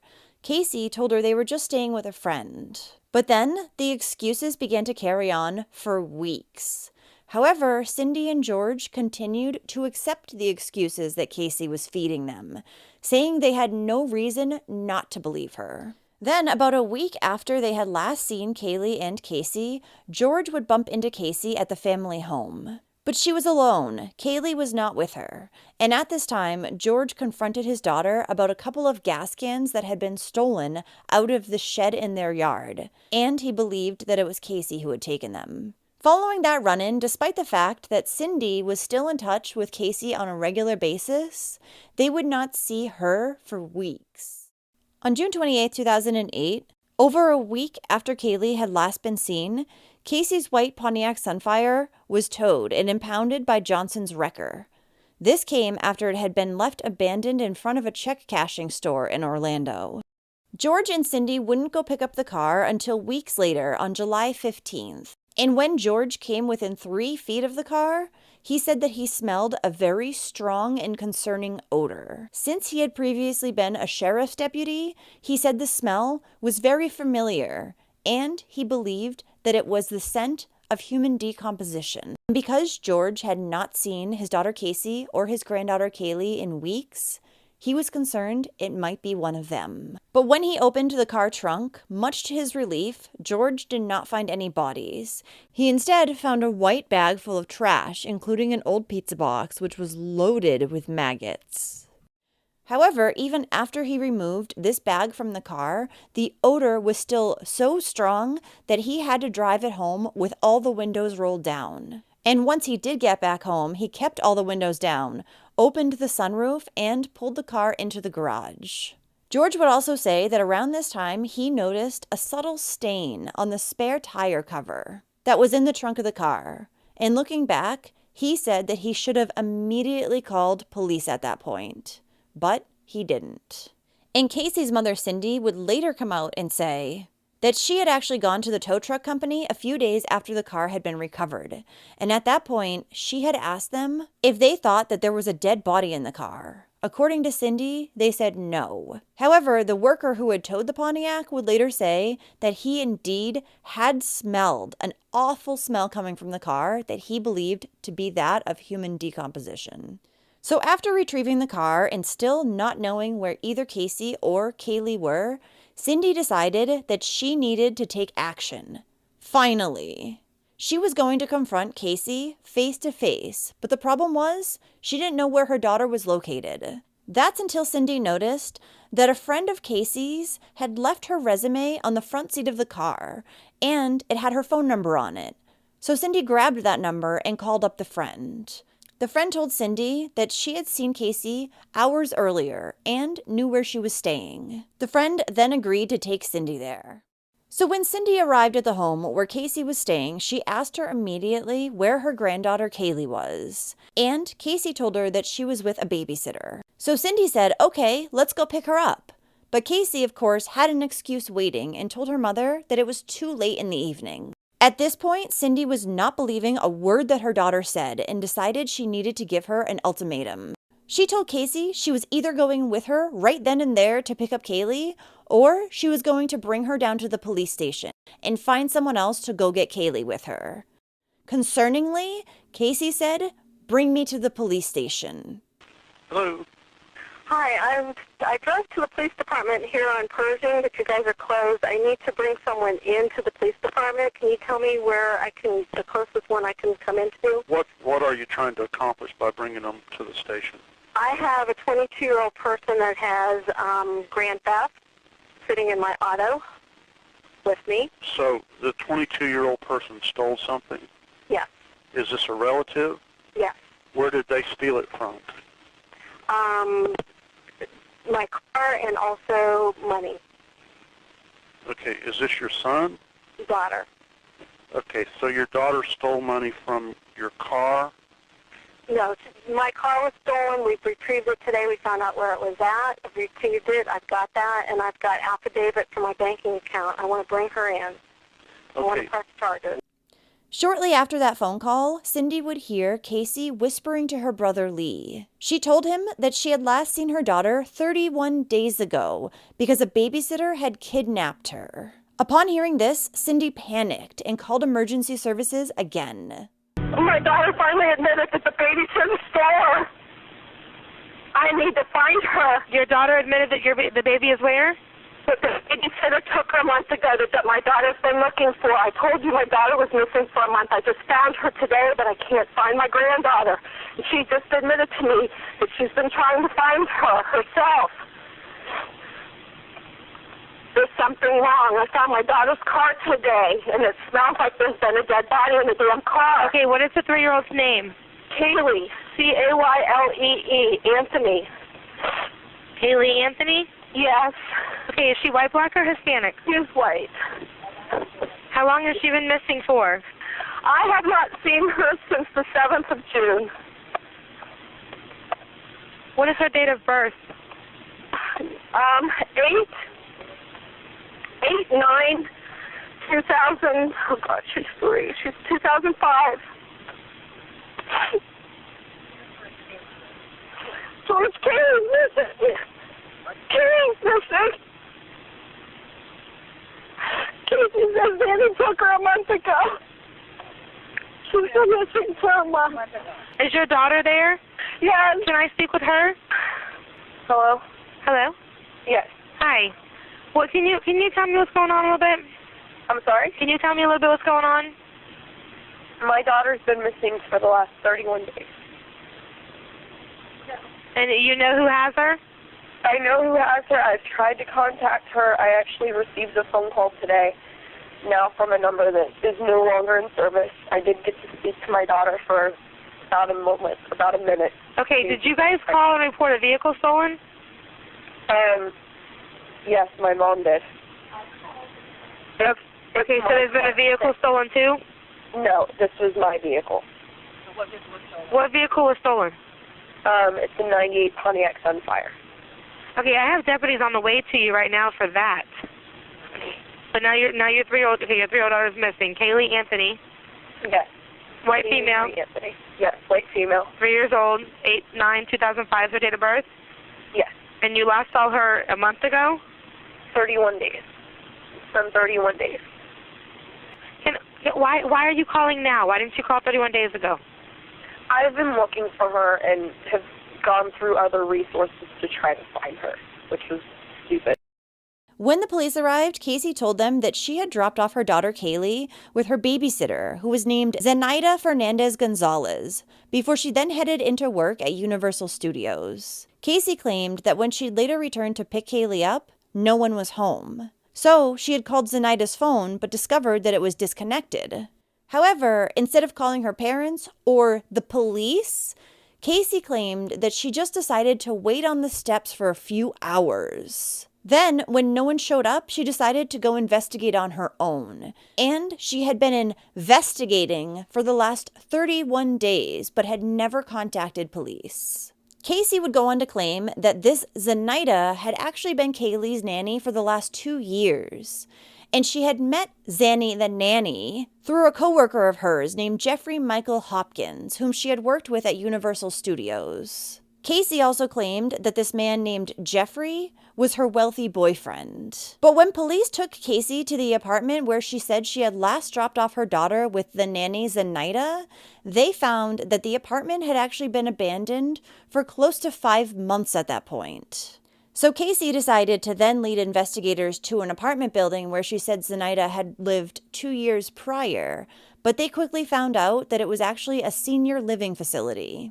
After this failed attempt, the mother then brought investigators to an apartment building where she said that Zenaida's mother lived. But no one in the condo complex knew either the babysitter Zenaida or Zenaida's mother. The investigators would then return to the first apartment complex and go through the resident list. There was no Zenaida Fernandez Gonzalez there. However, they would discover that there was a Zenaida Gonzalez who had actually applied to live there months prior. So they found her phone number and called her up, and she denied knowing Casey or the Anthonys at all. This woman also said she had no idea where Casey possibly could have gotten her name from. Police would quickly discover that this was not the only lie that Casey was feeding to them. The man whom she said she had met Zanny the nanny through, Jeffrey, told police that he did not date Casey and only knew her from high school. Jeffrey also did not work at Universal Studios, didn't know Zanny, and in fact didn't even have any children himself.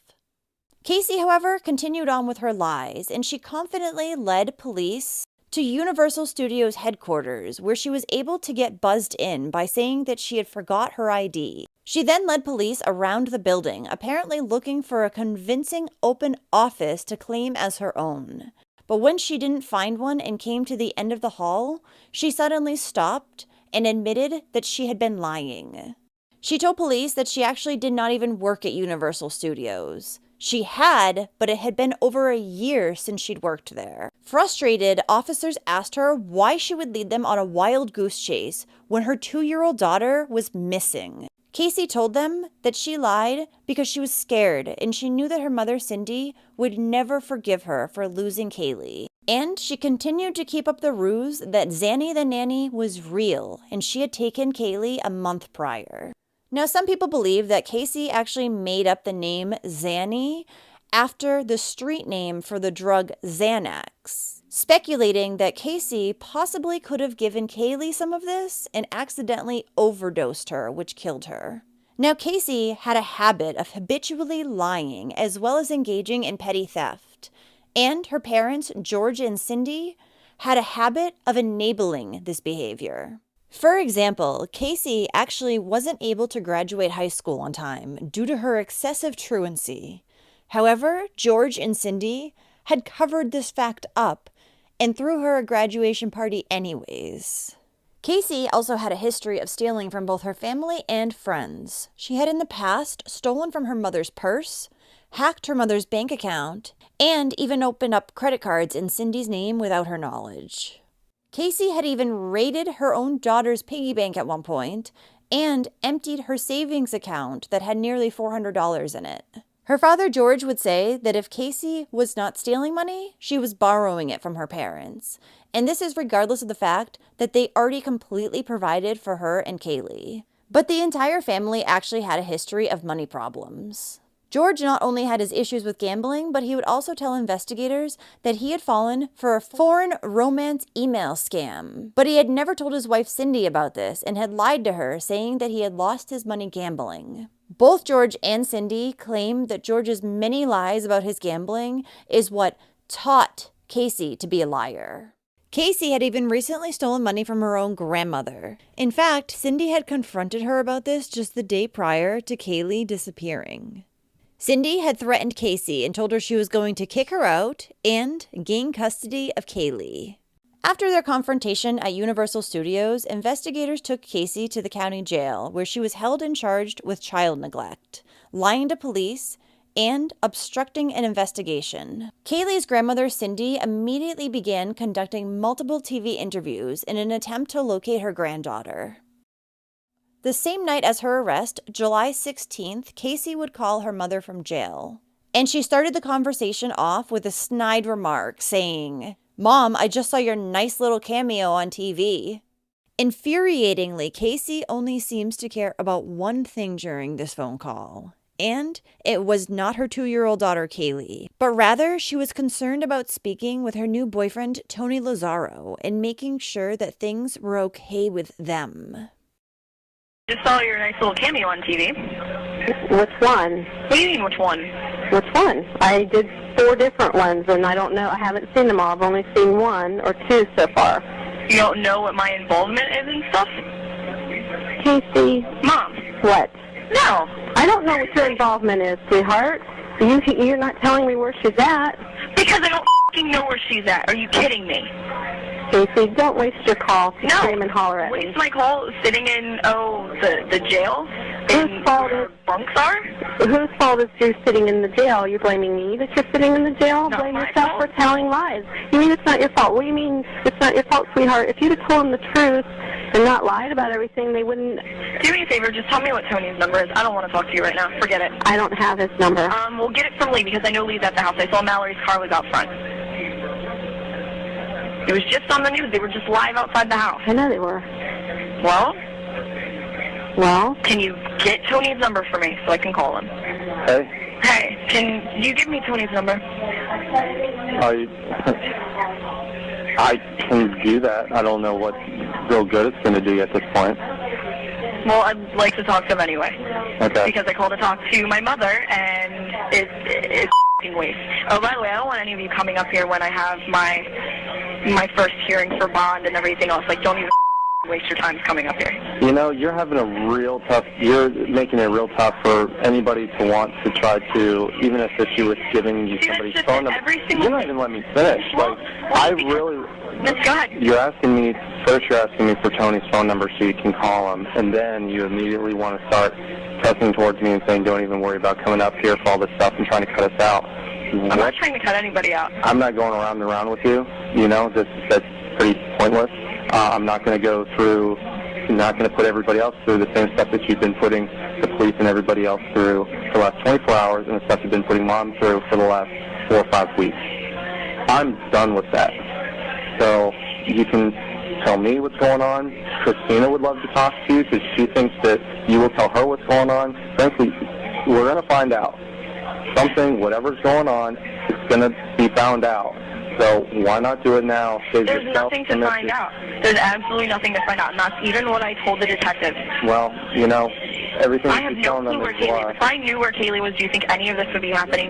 No. Anyway, you only got a couple minutes for this, so I'm not going to let you completely waste it. Here's Christina. She thinks she can get through. No, I want Tony's number. I'm not talking to anybody else. Hello? Hi, I'm glad everybody's at my house. I'll have to call you later. I'll have to call somebody to get your number.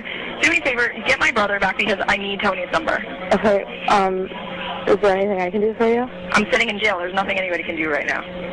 Well, I'm just trying to be... Oh, I know you are, honey. I absolutely know that you are, and I appreciate everything that you're trying to do, but I'd like to call Tony. He's not at my house, is he? No, it's just me and your parents and Lee. Okay, well, can you do me a favor and get my brother back or get the number from him, please? Does Tony have anything to do with Kaylee? No, nothing. Okay, so why do you want to talk to Tony? You probably don't want to tell me, do you? Huh? You probably don't want to tell me, do you? I didn't hear what you said. I said, does Tony have anything to do with Kaylee? No, Tony had nothing to do with Kaylee. Oh, so why do you want to talk to him? You probably don't want to tell me. He's my boyfriend, and I want to actually try to sit and talk to him because I didn't get a chance to talk to him earlier because I got arrested on whim today because they're blaming me for stuff that I never would do, that I didn't do. Okay. Well, I'm on your side, you know that. Oh, honey, I know that. I just want to talk to Tony, get a little bit of... Casey, you have to tell me if you know anything about Kaylee. Sweetheart, if anything happens to Kaylee, Casey, I'll die. You understand? I'll die. If anything happens to that baby. Oh, my God. Calling you guys? A waste.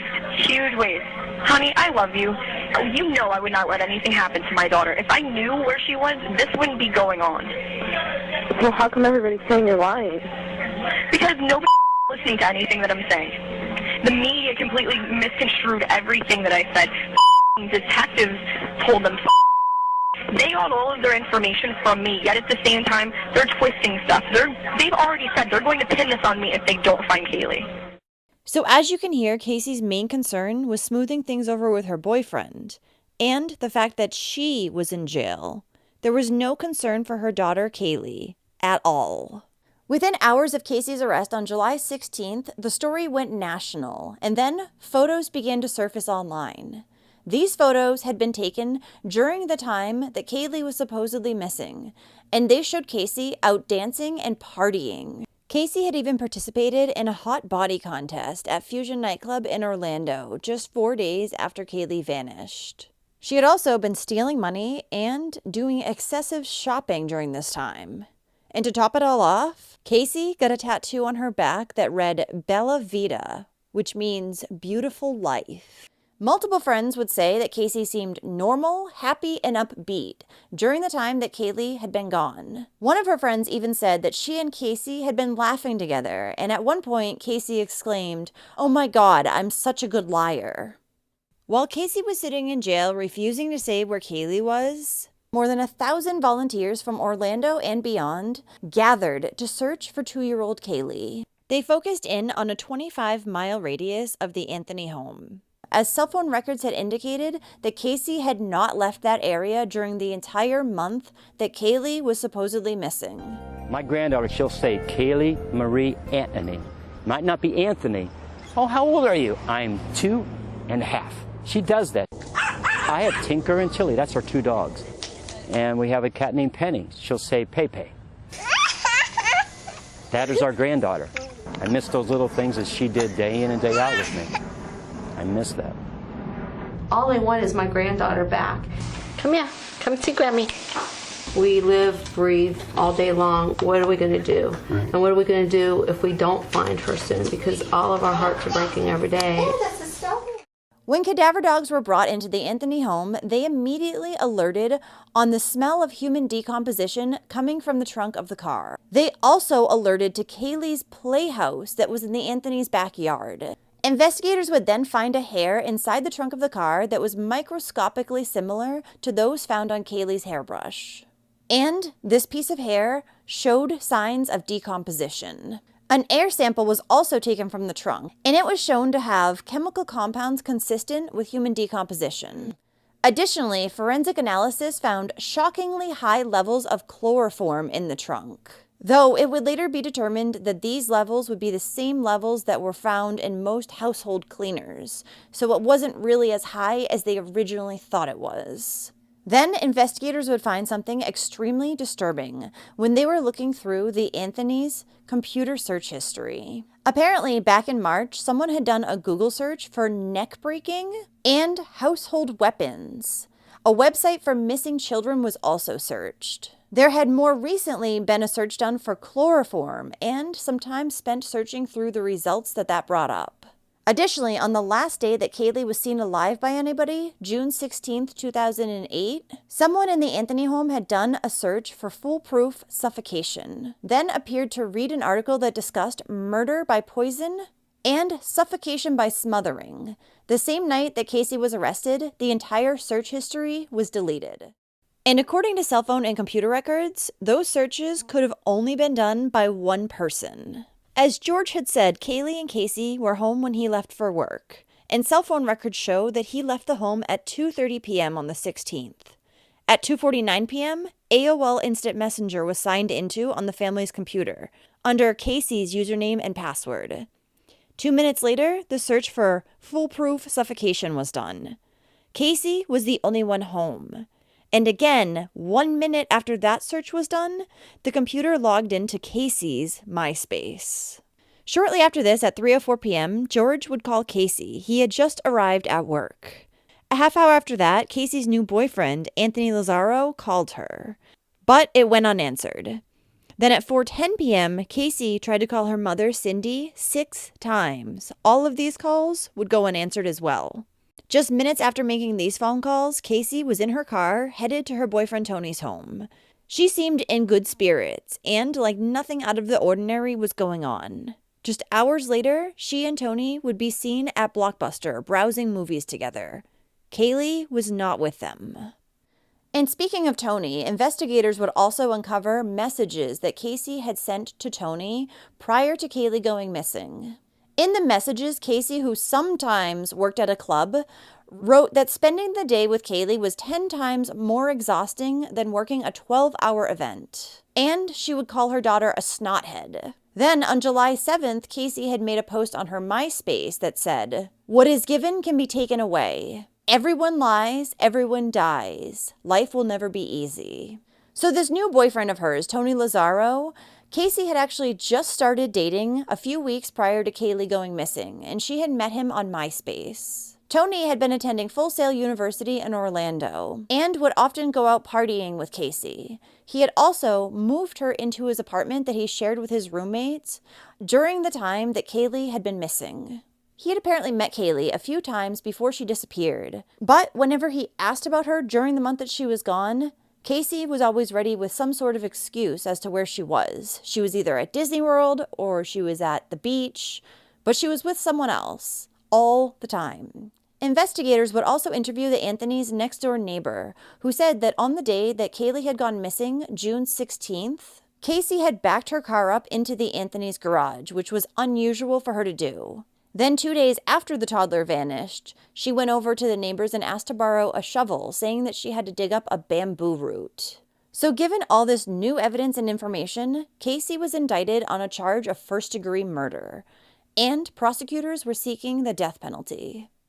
But unbelievably, Kaylee's grandparents, George and Cindy, were under the belief that their granddaughter was being held by a group of tough characters that were associated with the babysitter Zenaida. Characters who were threatening Casey and preventing her from talking, they said. Which is absolutely insane given everything that's already been found and the many lies that Casey has told.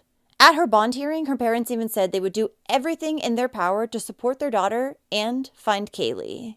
By August, Cindy and George were getting frustrated, and they claimed that police had given up on looking for their granddaughter Kaylee and were more interested in implicating their daughter Casey for murder. Even though they were showing their daughter Casey their support, George and Cindy, of course, still wanted to know where their granddaughter was. And this is how Casey speaks to them when confronted about it in jail. Again, she plays the victim when her 2-year-old is missing. Well, let me have you speak to Mom, okay? No, she's right here. She's pulling at the phone. Hold on. All right. Hi, sweetie. Hi, Mom.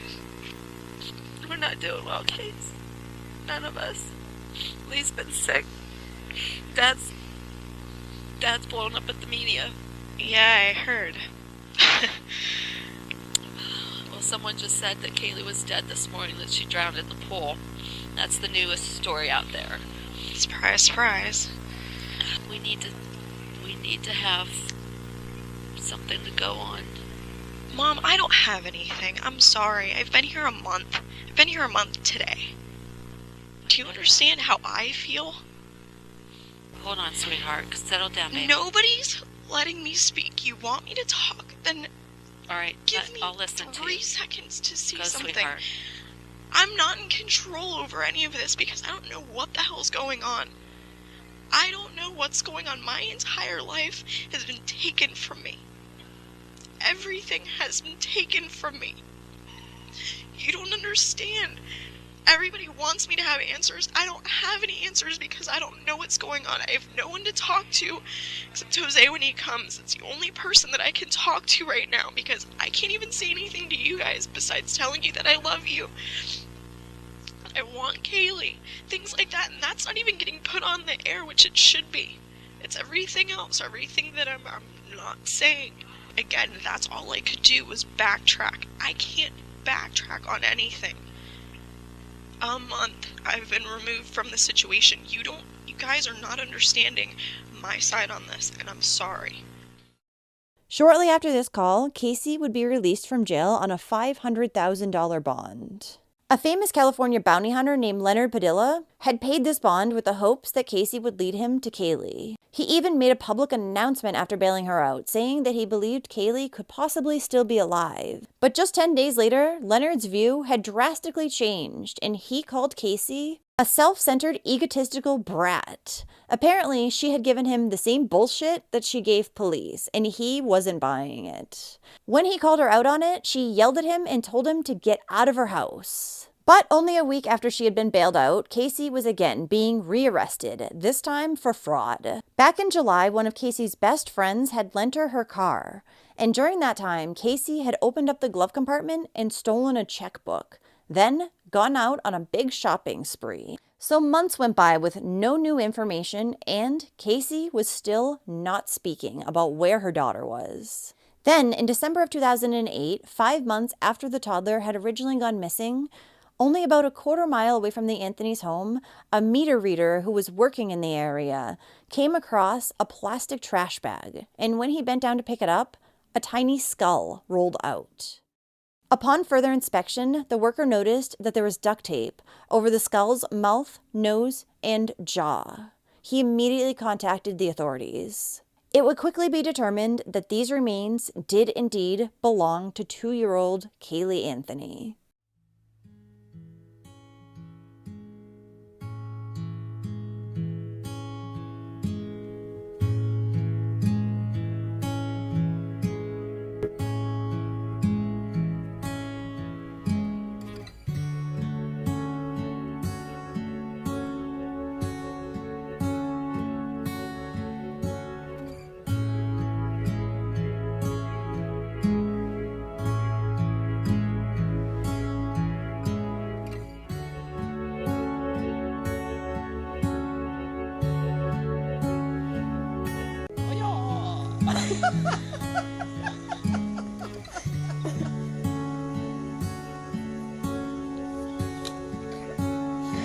That was cute. Go to the side.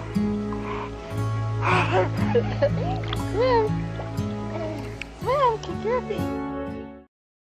Her remains had been found in a wetland that was previously inaccessible during the summer months when they had been searching for her, as it had been waist deep in water due to record rainfall. And not only did she have duct tape over her nose and mouth, but her little body had also been put inside a laundry bag, then inside of 2 trash bags and duct taped up. Kaylee's Winnie the Pooh blanket was also inside the bag with her. That bag had then been thrown into the woods carelessly behind a rotting log. There was no way this was not a homicide. When Casey heard the news that her daughter's body had been recovered, she had a panic attack and needed to be sedated. After that, she would be placed under psychological observation. And only a month after Kaylee's body was found, her grandfather George would try to take himself out of this world. But police would find him just in time and take him to a hospital where he would recover.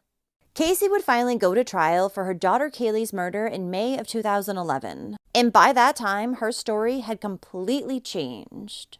Instead of her story that Kaylee had been kidnapped by her nanny, she was now saying that she accidentally drowned in the family's backyard swimming pool. And her father George had forced her to cover up the horrible accident.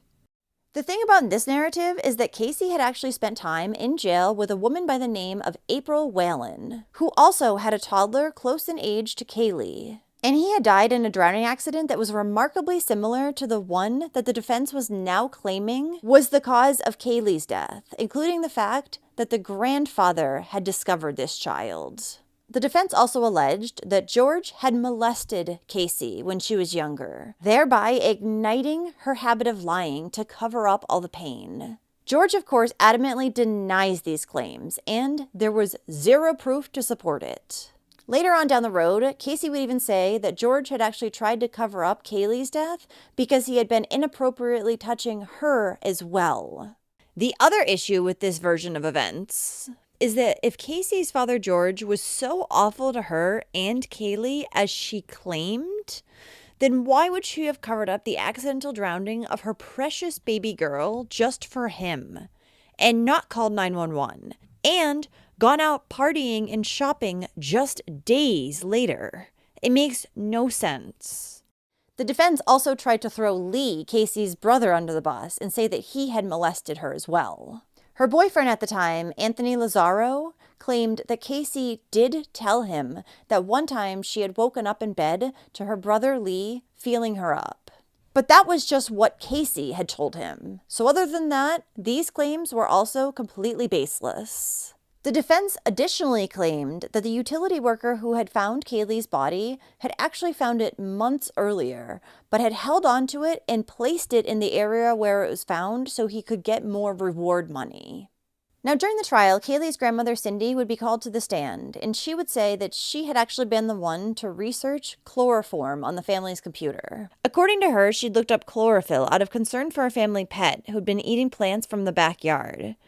And she had then searched chloroform because of its relation to chlorophyll. But given timestamps at Cindy's work that day, it's highly unlikely that she was able to make these searches.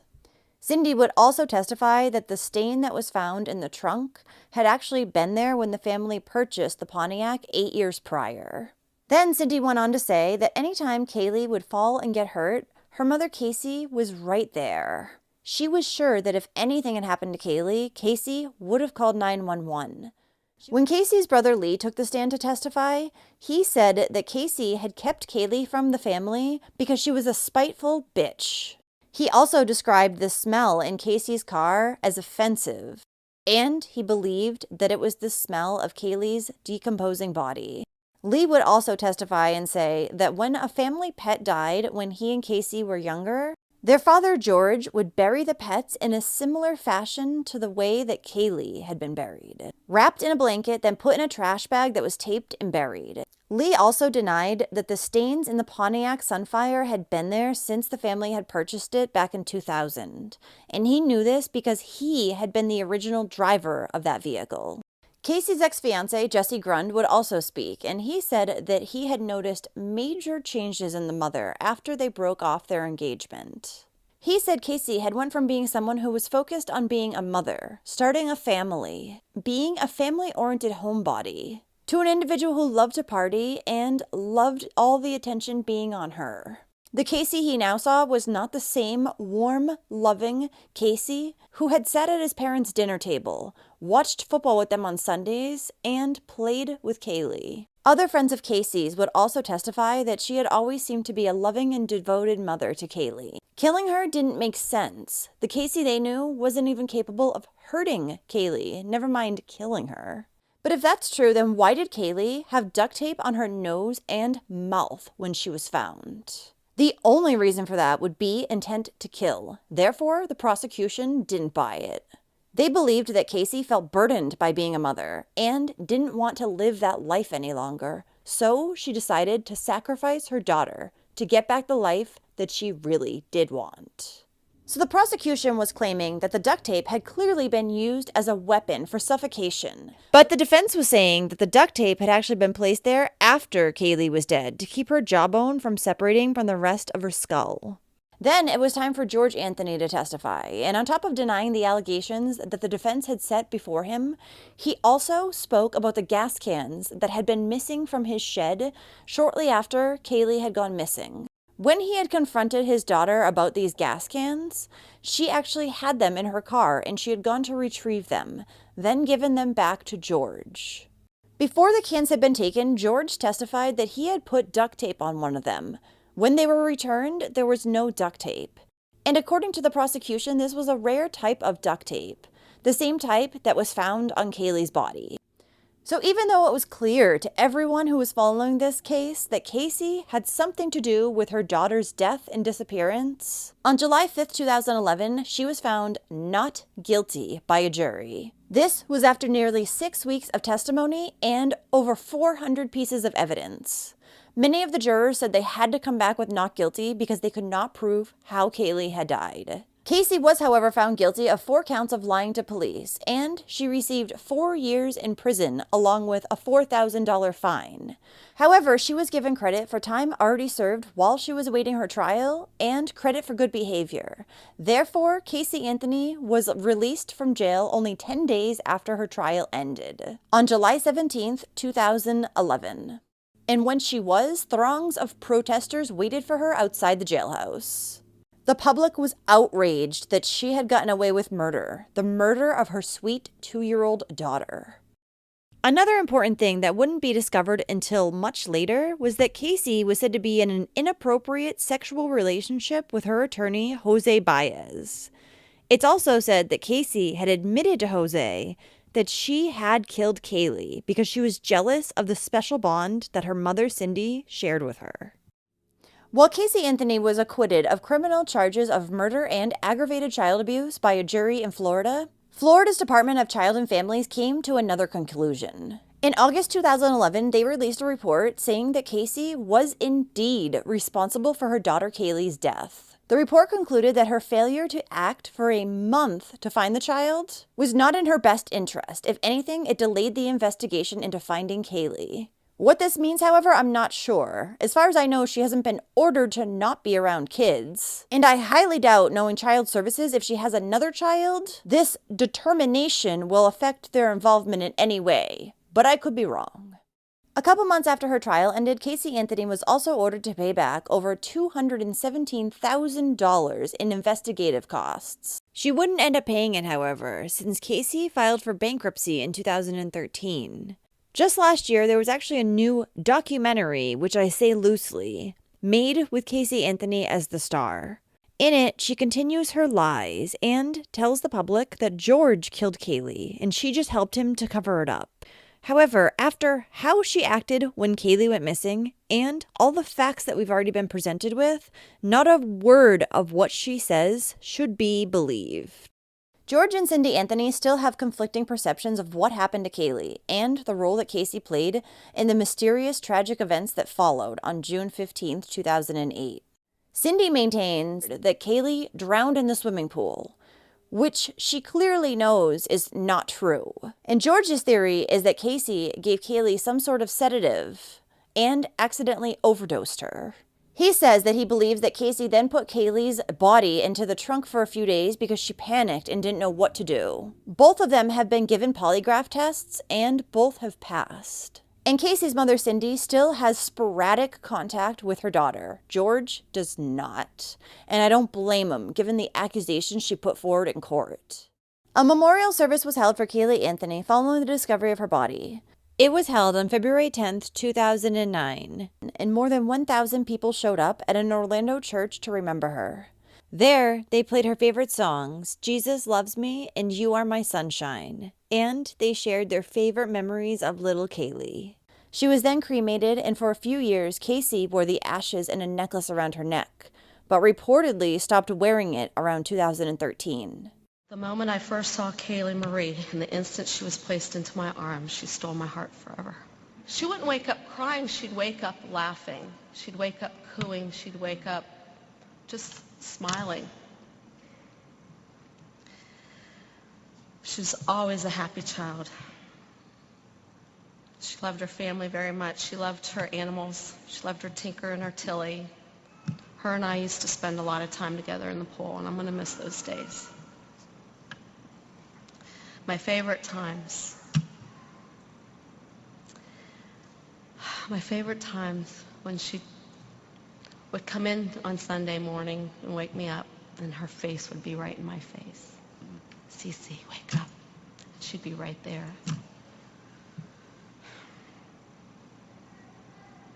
Every night before we'd go to bed, she'd go outside and she'd look up at the stars and want to say goodnight to the stars and the moon. And if it was a cloudy night, we'd just say, well, the stars have already gone to bed. They're covered up with a blanket that God gave them because they were cold. Oh, man.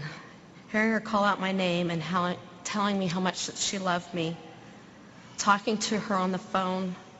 Every night I would drive home from work, and she would tell me about her day. Watching her eyes light up when her JoJo came into the room. I stand here today, proud to be the grandfather of Kaylee Marie Anthony. I'm also standing here today proud to have Cindy by my side, to have Lee up here with me, to have Mallory, to have my mother-in-law, my brothers-in-law, my father. I wish my father was here today. My mother can't be here. I'm thankful for friends. I'm thankful for Sherry and Dennis. I'm thankful for everyone that's here today to pay tribute to a beautiful little girl who not only meant the world to me, but meant the world to my family, and so many of you that never got a chance to actually hug her, smell her hair, smell the sweet sweat when she came in from outside. To hear her call me JoJo. Sure, I was Grandpa, but I was JoJo to her. Some days when I wouldn't maybe just pay attention to her for just a second, she would get right on my face and, JoJo?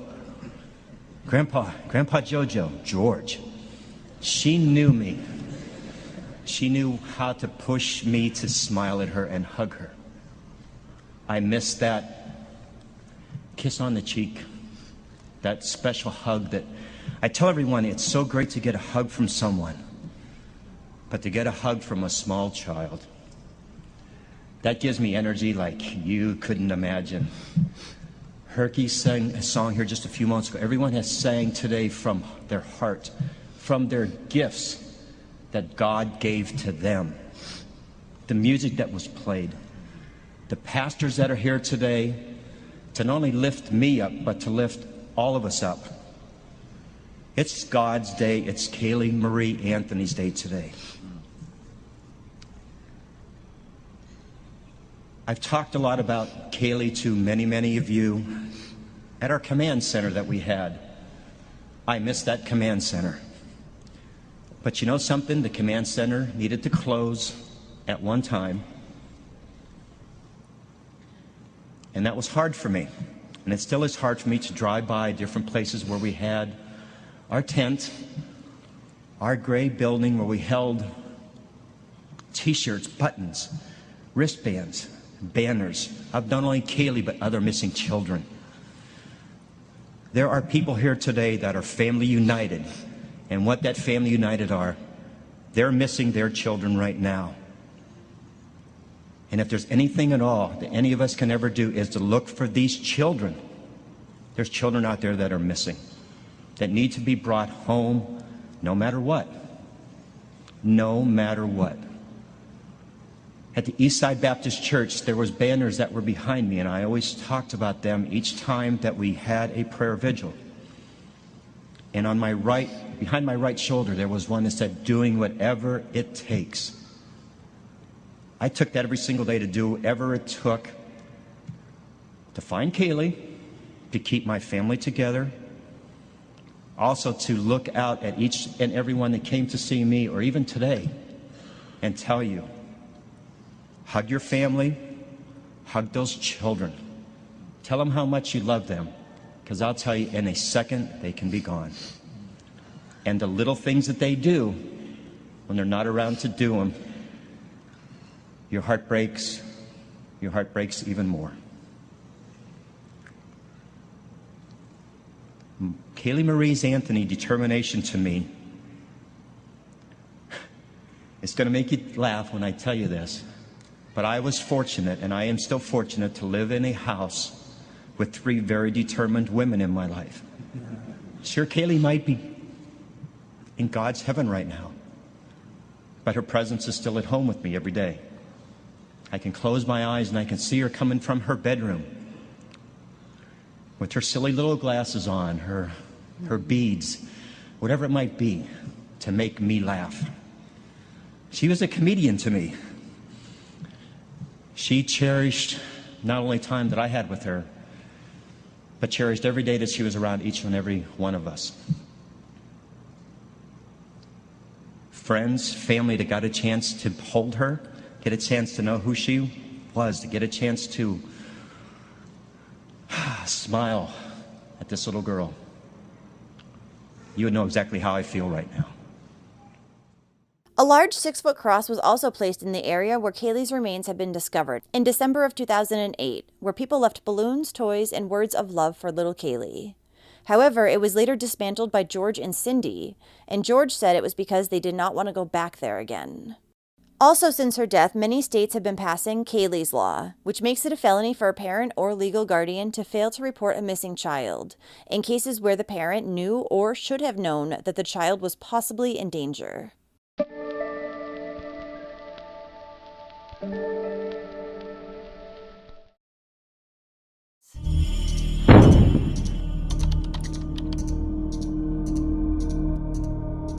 Amir Jennings was born on June 28, 2010, in South Carolina, to his father, Roderick Mitchell, and his mother, Zena Jennings. Amir was a happy and active toddler who loved to dance and play. He was also described as giggly, and he loved listening to music. Prior to Amir's birth, his mother, Zena, who was in her early 20s at the time, had been attending Winthrop University in Rock Hill, South Carolina. She was a good person and a good student. But soon after Amir was born, she started acting rather erratically. Zena was struggling with severe postpartum depression, and on top of that, she had been diagnosed with schizophrenia and put on an antipsychotic medication. Only months after Amir was born, Zena moved out of the apartment that she shared with her then-boyfriend, Roderick Mitchell, Amir's father. It's said that Zena often made cryptic calls to her friends and family and talked about how difficult it was to raise a child. Sometimes she would even talk about giving Amir away or just simply abandoning him. There were also multiple times that Zena's friends said they saw her mistreating Amir. She had squeezed his hands until he cried, left him in a hot car, and had kicked him. Zena had also told a friend that she had thought about throwing Amir out the window while she was driving down the highway one day. Zena is also said to have a history of excessive drinking and drug abuse, which also might have led to her short temper that she had with Amir. Now, Amir's father, Roderick, wanted to be a part of his son's life, but Zena didn't let him see Amir often. Every time he tried to spend time with Amir, Zena and her mother, Jocelyn, would act like it was a hassle, and they acted also like he was not needed anyways. Roderick would send Zena $150 out of every paycheck so that she could use the money for Amir. Whether it was going there or not is up for debate. He said that she was a good mother, but just very possessive of her son. And I think that he's being way too kind in that statement. Way too kind. Then on November 22nd, 2011, Roderick just happened to bump into Zena and Amir at a beauty shop on Taylor Street in Columbia. He asked Zena if he could spend some time with Amir and take him shopping that day, to which Zena replied, yes, and he was shocked. After spending time with Amir that day, Roderick went and dropped him back off with his mother, and scheduled a time to see the little boy again, November 29th, which would be Roderick's next day off. So on November 29th, Roderick went to Zena's mother's house, where they were living, to pick up Amir. But when he got there, Zena would not allow Amir to go with him, telling Roderick that they had other things they needed to do that day. So Roderick ended up leaving, but before he did, he picked up Amir, gave him a big hug, and told him, I love you. This, unfortunately, would be the very last time that the father would see his son. So on December 5th, 2011, after Jocelyn had not seen her daughter and her grandson in quite some time, she decided to call the Columbia Police Department and file a missing persons report for both of them. The reason she didn't call sooner was because Zena had friends in North Carolina and Georgia, and she would often go there and visit them and stay for a few nights, and Amir would go with her.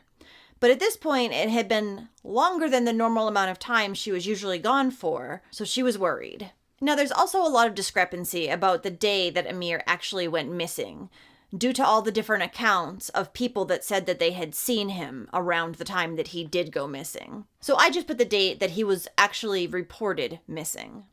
Unfortunately, it took Columbia Police until December 24th to track Zena down. It was only after she had crashed her maroon 2004 Dodge Neon at Millwood Ave and Lady Street in Columbia, pretty close to her mother's house. Amir was not with her. The officer who responded to the scene had looked at the missing persons register and noticed that Zena as well as Amir were on it. So when he noticed that Amir was not with her, he immediately asked her about her son's whereabouts. Zena refused to tell the police where her son was. So she was placed under arrest for unlawful conduct and cruelty to children. After being arrested, Zena told investigators multiple stories about her son's location, saying Atlanta, Georgia at one point, and then Charlotte, North Carolina. She even told investigators at one point that she did not have a child, but then later admitted that Amir was in fact hers. Investigators had already seen her C-section scar anyway, so she'd already blew her cover. On December 29th, 2011, since Zena was still not talking to police and not telling them where Amir was located, she was officially charged with child neglect. At one point during the investigation, Zena had told investigators that she had left Amir with a man named Ernest Robinson. So on January 2nd, 2012, police brought Zena to an apartment complex on Garner's Ferry Road where she claimed that she had dropped off Amir. However, she couldn't remember which building or which apartment she had left him at. Turns out, this guy Ernest, believe it or not, was totally fabricated. On January 4th, Zena's stepfather told police that he had seen Zena in their backyard with a shovel around the time that Amir had gone missing. When police heard this tip, they immediately obtained a search warrant for Zena's mother's house as well as Zena's car. The police and cadaver dogs searched within an 8-mile radius of Zena's mother's house, but they were unable to locate Amir. 9 months later, in September of 2012, while Zena was on trial, she was also in the late stages of another pregnancy, so that's fabulous. She was also struggling with mental health issues and was not reacting well to the drugs that she was prescribed. Her trial also ended up getting delayed because she went into labor with her baby during this time. There were many people that came forth as prosecution witnesses during her trial. Tellers from Zena's bank were among these people. They said that on November 29th, Zena had come in with Amir, and she was letting him run wild in the building. And she didn't do anything about it at all until the tellers said something to her. Amir was even opening up doors in the bank and going inside. The next time Zena had gone into the bank on December 4th, Amir was not with her. and she looked confused as to why the amount of money she thought was in her account was not actually there. The teller said that she ended up withdrawing all of her money except for the $5 that's required to stay in the account by bank policy. It was also revealed that on November 9th, not long before Amir disappeared, Zena had been arrested for prostitution as well as marijuana possession in Atlanta. She had been staying there with her half-sister. As I had previously said, Zena frequently traveled between Charlotte, Columbia, and Atlanta, which means that Amir could be located within a very large radius, which is probably why it's made it so difficult to locate where he is, along with the fact that Zena doesn't want to talk, of course. A store owner also testified that she had seen the boy and his mother a month after he was said to have disappeared, but the prosecutors challenged it, and there was no surveillance video to back up the claim. A man from Augusta, Georgia, had also been questioned during the investigation. He said that he had met Zena at a gas station around December 6, 2011. They exchanged phone numbers, and she never indicated that she had a child, and Amir was not with her at the time. A few days later, they met up at this man's apartment for some drinks and engaged in some intimate activity. Zena's attorney asked that this man's testimony not be used in the case because it was not in reference to Amir. But the judge allowed it, saying that it did give a timeline as to when Amir was with her versus when he wasn't. Police say this man is not the father of Zena's second child because the timing does not match up. Though it does seem pretty close to me, but I don't know. Other prosecution witnesses testified that Zena had been cruel to Amir in the past, did not supervise him properly, and they had heard her talking about selling him or possibly giving him away. She told me that she thought about throwing him out the car and continuing on the highway. I said to her at that point, it can be overwhelming. That's not something you think about. She told me sometimes it feels more than just overwhelmed. I called her daily from that point that she left my house every day to try to check on her and see how he was. And I asked her to bring him over there. And she did that? Yes. And still in September of 2011 when she put him on the floor? Yes. Kicked him? Yes. Told him to go play? Yes. At some point at that day, did she and Amir leave your home? Yes. Where was Amir when he was playing? He was in my son's room. Him and my son were playing in there. And were y'all in the same room, you and Zena? No, we were actually in the living room. Did Zena say anything when she got ready to leave? She said that they were about to go because he was getting on her nerves. During the trial, Zena's attorney, Hemphill Pride, said that he didn't know of any law that requires a mother to tell the state where a child is. The jury's decision only took 4 hours. Zena was convicted of unlawful conduct towards a child in September of 2012. She was sentenced to 10 years in prison. However, she would only end up serving 4 and was released in 2016. Authorities have reached out to her multiple times since her release, but they say she is still uncooperative in working with them. They say that they believe she does not want to find her son. Duh. Amir still remains missing to this day. He's described as African American with brown hair and brown eyes. Amir had 4 to 6 teeth at the time of his disappearance and had a gap between his upper front teeth. Amir was around 18 months old at the time of his disappearance in 2011, 2 feet 2 inches tall and weighed around 25 pounds. He was last seen on November 23, 2011, wearing a black bomber jacket and black K-Swiss brand sneakers. Today, Amir would be 13 years old. Extensive searches have turned up no signs of Amir, and police say they do believe he is probably dead at this time, but the investigation is still not closed. If you have any information about Amir's case or his whereabouts, please call the Columbia Police Department at 803-252-2911.